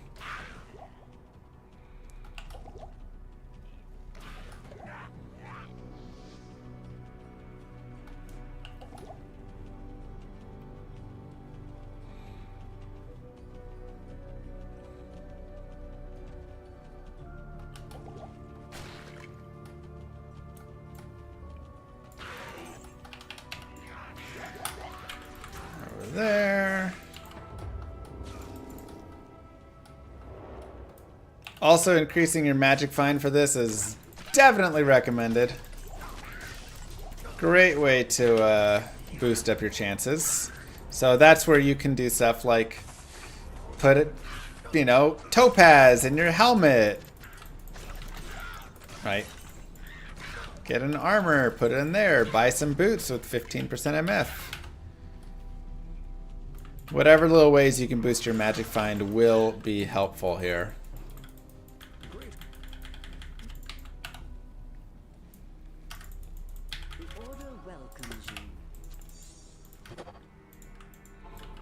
Alright, so we'll come back here.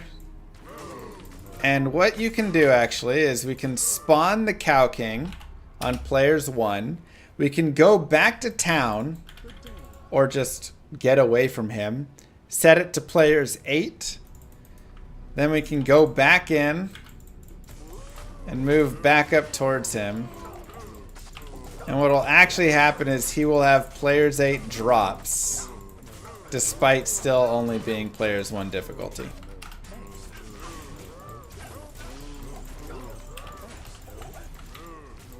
So that is a way to speed up that process a little bit.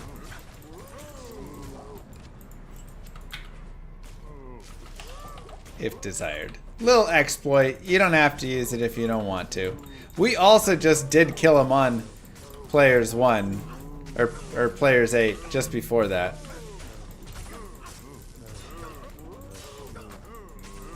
So remember that.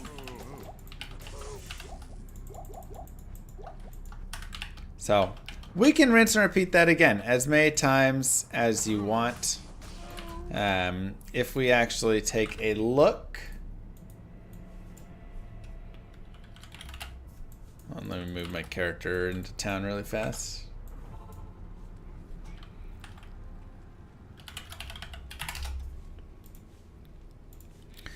Silos Pen, Resurrected, players 8. I think we have what, 20% MF right now, and we can look at what it is later. Super unique and normal. Monster.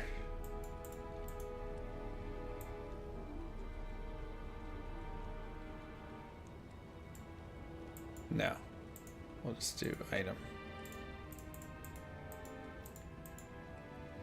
Normal. And we want to find, let's say, deaths. Guard. You can see the Cow King with 20% MF. Oh, sorry, that's at 0. With 20% MF is 1 in 65. And look how much better he is than all the other super uniques there. And even than the bosses. And Duriel's 1 in 830. So the Cow King is like really, really good for finding these things. Because that's Death's Guard, that's Death's Hand, that's Death Touch. That is, I mean, all of the other pieces. I wonder if he can drop Angelic Halos at all. He can, but at 1 in 772. Because I do want an Angelic Halo, so that actually... yeah, not as good there. But, yeah, it's pretty nice. We can also look up Hisaris, Iron Heel. A little slower again, but really just getting a couple of those items. Deaths are the main ones that you'll just like get quickly. And if I go up to like 100 MF,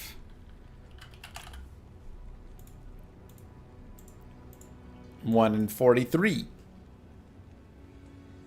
So, man, that's easy.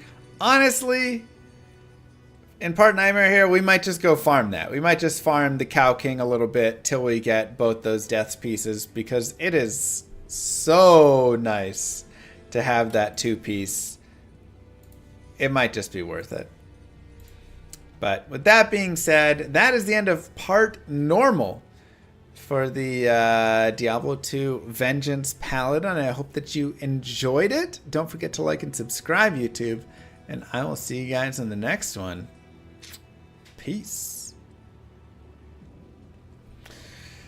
All right.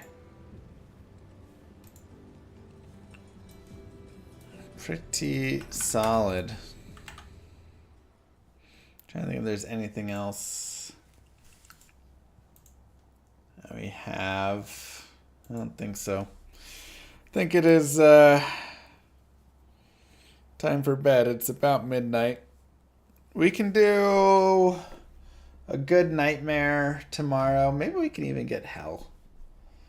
We can do a longer stream. So I'll be back then. Mwah. Kisses to you all. Thank you everybody for being here. Don't forget to like and subscribe and follow. and do all the fun things if you haven't already. And we're back tomorrow. Peace, everyone. Have a good one. Thanks for being here. See you tomorrow for the stream. It'll be tomorrow morning. Many moons have passed Probably since I like left the town 12 hours or just less from behind now. me. Since then, I've tried to forget the terrors I beheld beneath Oh my God, the cold my nerd. earth and the twisted nightmares that have haunted my every waking moment. There's something dark within me now. I can feel it. Ice blast to the past, a bitter killer's mastery class, an orb of ice, a centrifuge recasted the fast, a frozen mass. They shattered into glasses of ash, a chill and blizzard wizards cast, and now I'm gone in a flash. And we don't stop, a nova proc, a weapon swap, a unique drop. We're tearing through this chaos. Listen to our master raptor flock, the last who popped the moment stopped. He's finally free. Not even death can save you from me. Holy bolt, holy shield, holy freeze. I might smite the Lord of Terror onto his knees. I'll set free the beast within just to watch him bleed. Pure concentration, no salvation, just to restore peace and bring order to the world. The desecration from my sword, he start a war. I'll massacre the core foundation of the law. This ain't no soul in search of answers, just a hero with a T. And by the time I finish slaying, there won't be Diablo 3. Lord of destruction, Lord of corruption, Lord of the hate and pain. I instigate a flow so great, eviscerate the syndicate. I decimate, eradicate my foes in turretonic state. They suffocate, choke on my name. Lord of seduction, Lord of disruption, Lord of the lies, Belial hides inside. He's terrified, mass genocide. My master rhymes identify the stale while they listen as I amplify, specify it's time to die. Bring it back to the master of the track. Travel east to find the beast so I can slay him with my rap. Don't need flails or a sword. Tie my hand behind my back. Like a shot up, I'ma kill him with my lyrical attack. Time to let out my battle cry. I don't find the time to grind a level 9 to 9. Support the party blizzard wizard and that summon god. I stand to tank the flanking dolls, but when I try to fight, my damage lacks. Decrepified, I can't attack. I spent my life mastering axes, now I'm damned to cat. Or cries of anguish, they don't care, they want the mana back. Dead dreams of prestige, honor, valor. Now I stand and rap, I go slow. A mental block from years ago, still trapped inside my mind. The frigid highlands, all I know. Yet as I hit my blows, my vengeance charges start to grow. Look out, Diablo, this barbarian's about to steal the show. I spit fire, but not the weak like Inferno. E-botted poison over shots crushed from my goblin toes. Line by line, I'm breathing rhymes in a red lightning hose. And if you're caught up in this flow, your corpse just might explode. Lord of destruction, Lord of corruption, Lord of the hate and pain. I instigate a flow so great, eviscerate the syndicate. I decimate, eradicate my foes in turretonic state. They suffocate, choke on my name. Lord of seduction, Lord of disruption, Lord of the lies, Belial hides inside. He's terrified, mass genocide. My master rhymes identify the stale while they listen as I amplify, specify it's time to die. It's a catastrophe, metallic bashing me. Can't throw blows cause I chose my characteristry. Tornadoes, dodging mobs like it's an allergy. Path and war's a product of a master mastery. I pray to D, pray straight blasphemy. I pray to find a glitch or bug to get me past these three. I'll lose my mind if Talik's extra faster, I can't see. Maddox throws it's time to focus, DJ drop that beat. They're afraid of the pain that I ingrain in the brain. Degrade the brave escapades by throwing shade at the name. My rage builds interlame, volcanoes burning away. Cat level 4, hurricane, chill to the core, can't escape. Soon be no more disengraved statues of gold that'll say you're worthy hero. Now go slay the Lord of destruction today. Source and controls road's fate. Get to the throne to delay your only hope. Take a moment now, ready, set, play. Lord of destruction, Lord of corruption, Lord of the hate and pain. I instigate a flow so great, eviscerate the syndicate. I decimate, eradicate my foes in turretonic state. They suffocate, choke on my name. Lord of seduction, Lord of disruption, Lord of the lies, Belial hides inside. He's terrified, mass genocide. My master rhymes identify the stale while they listen as I amplify, specify it's time to die. Blade shit on assassin and fade for res maxima. Waves of fire setting ablaze to trespassing and slaves. And the masses afraid of the traps that lay waste as they cast on the days by mind blasting. Now faced with the past is the phase from the passage. Remind us of mortality, destruction of reality. A moment of silence, please. Beware, foul demons and beasts.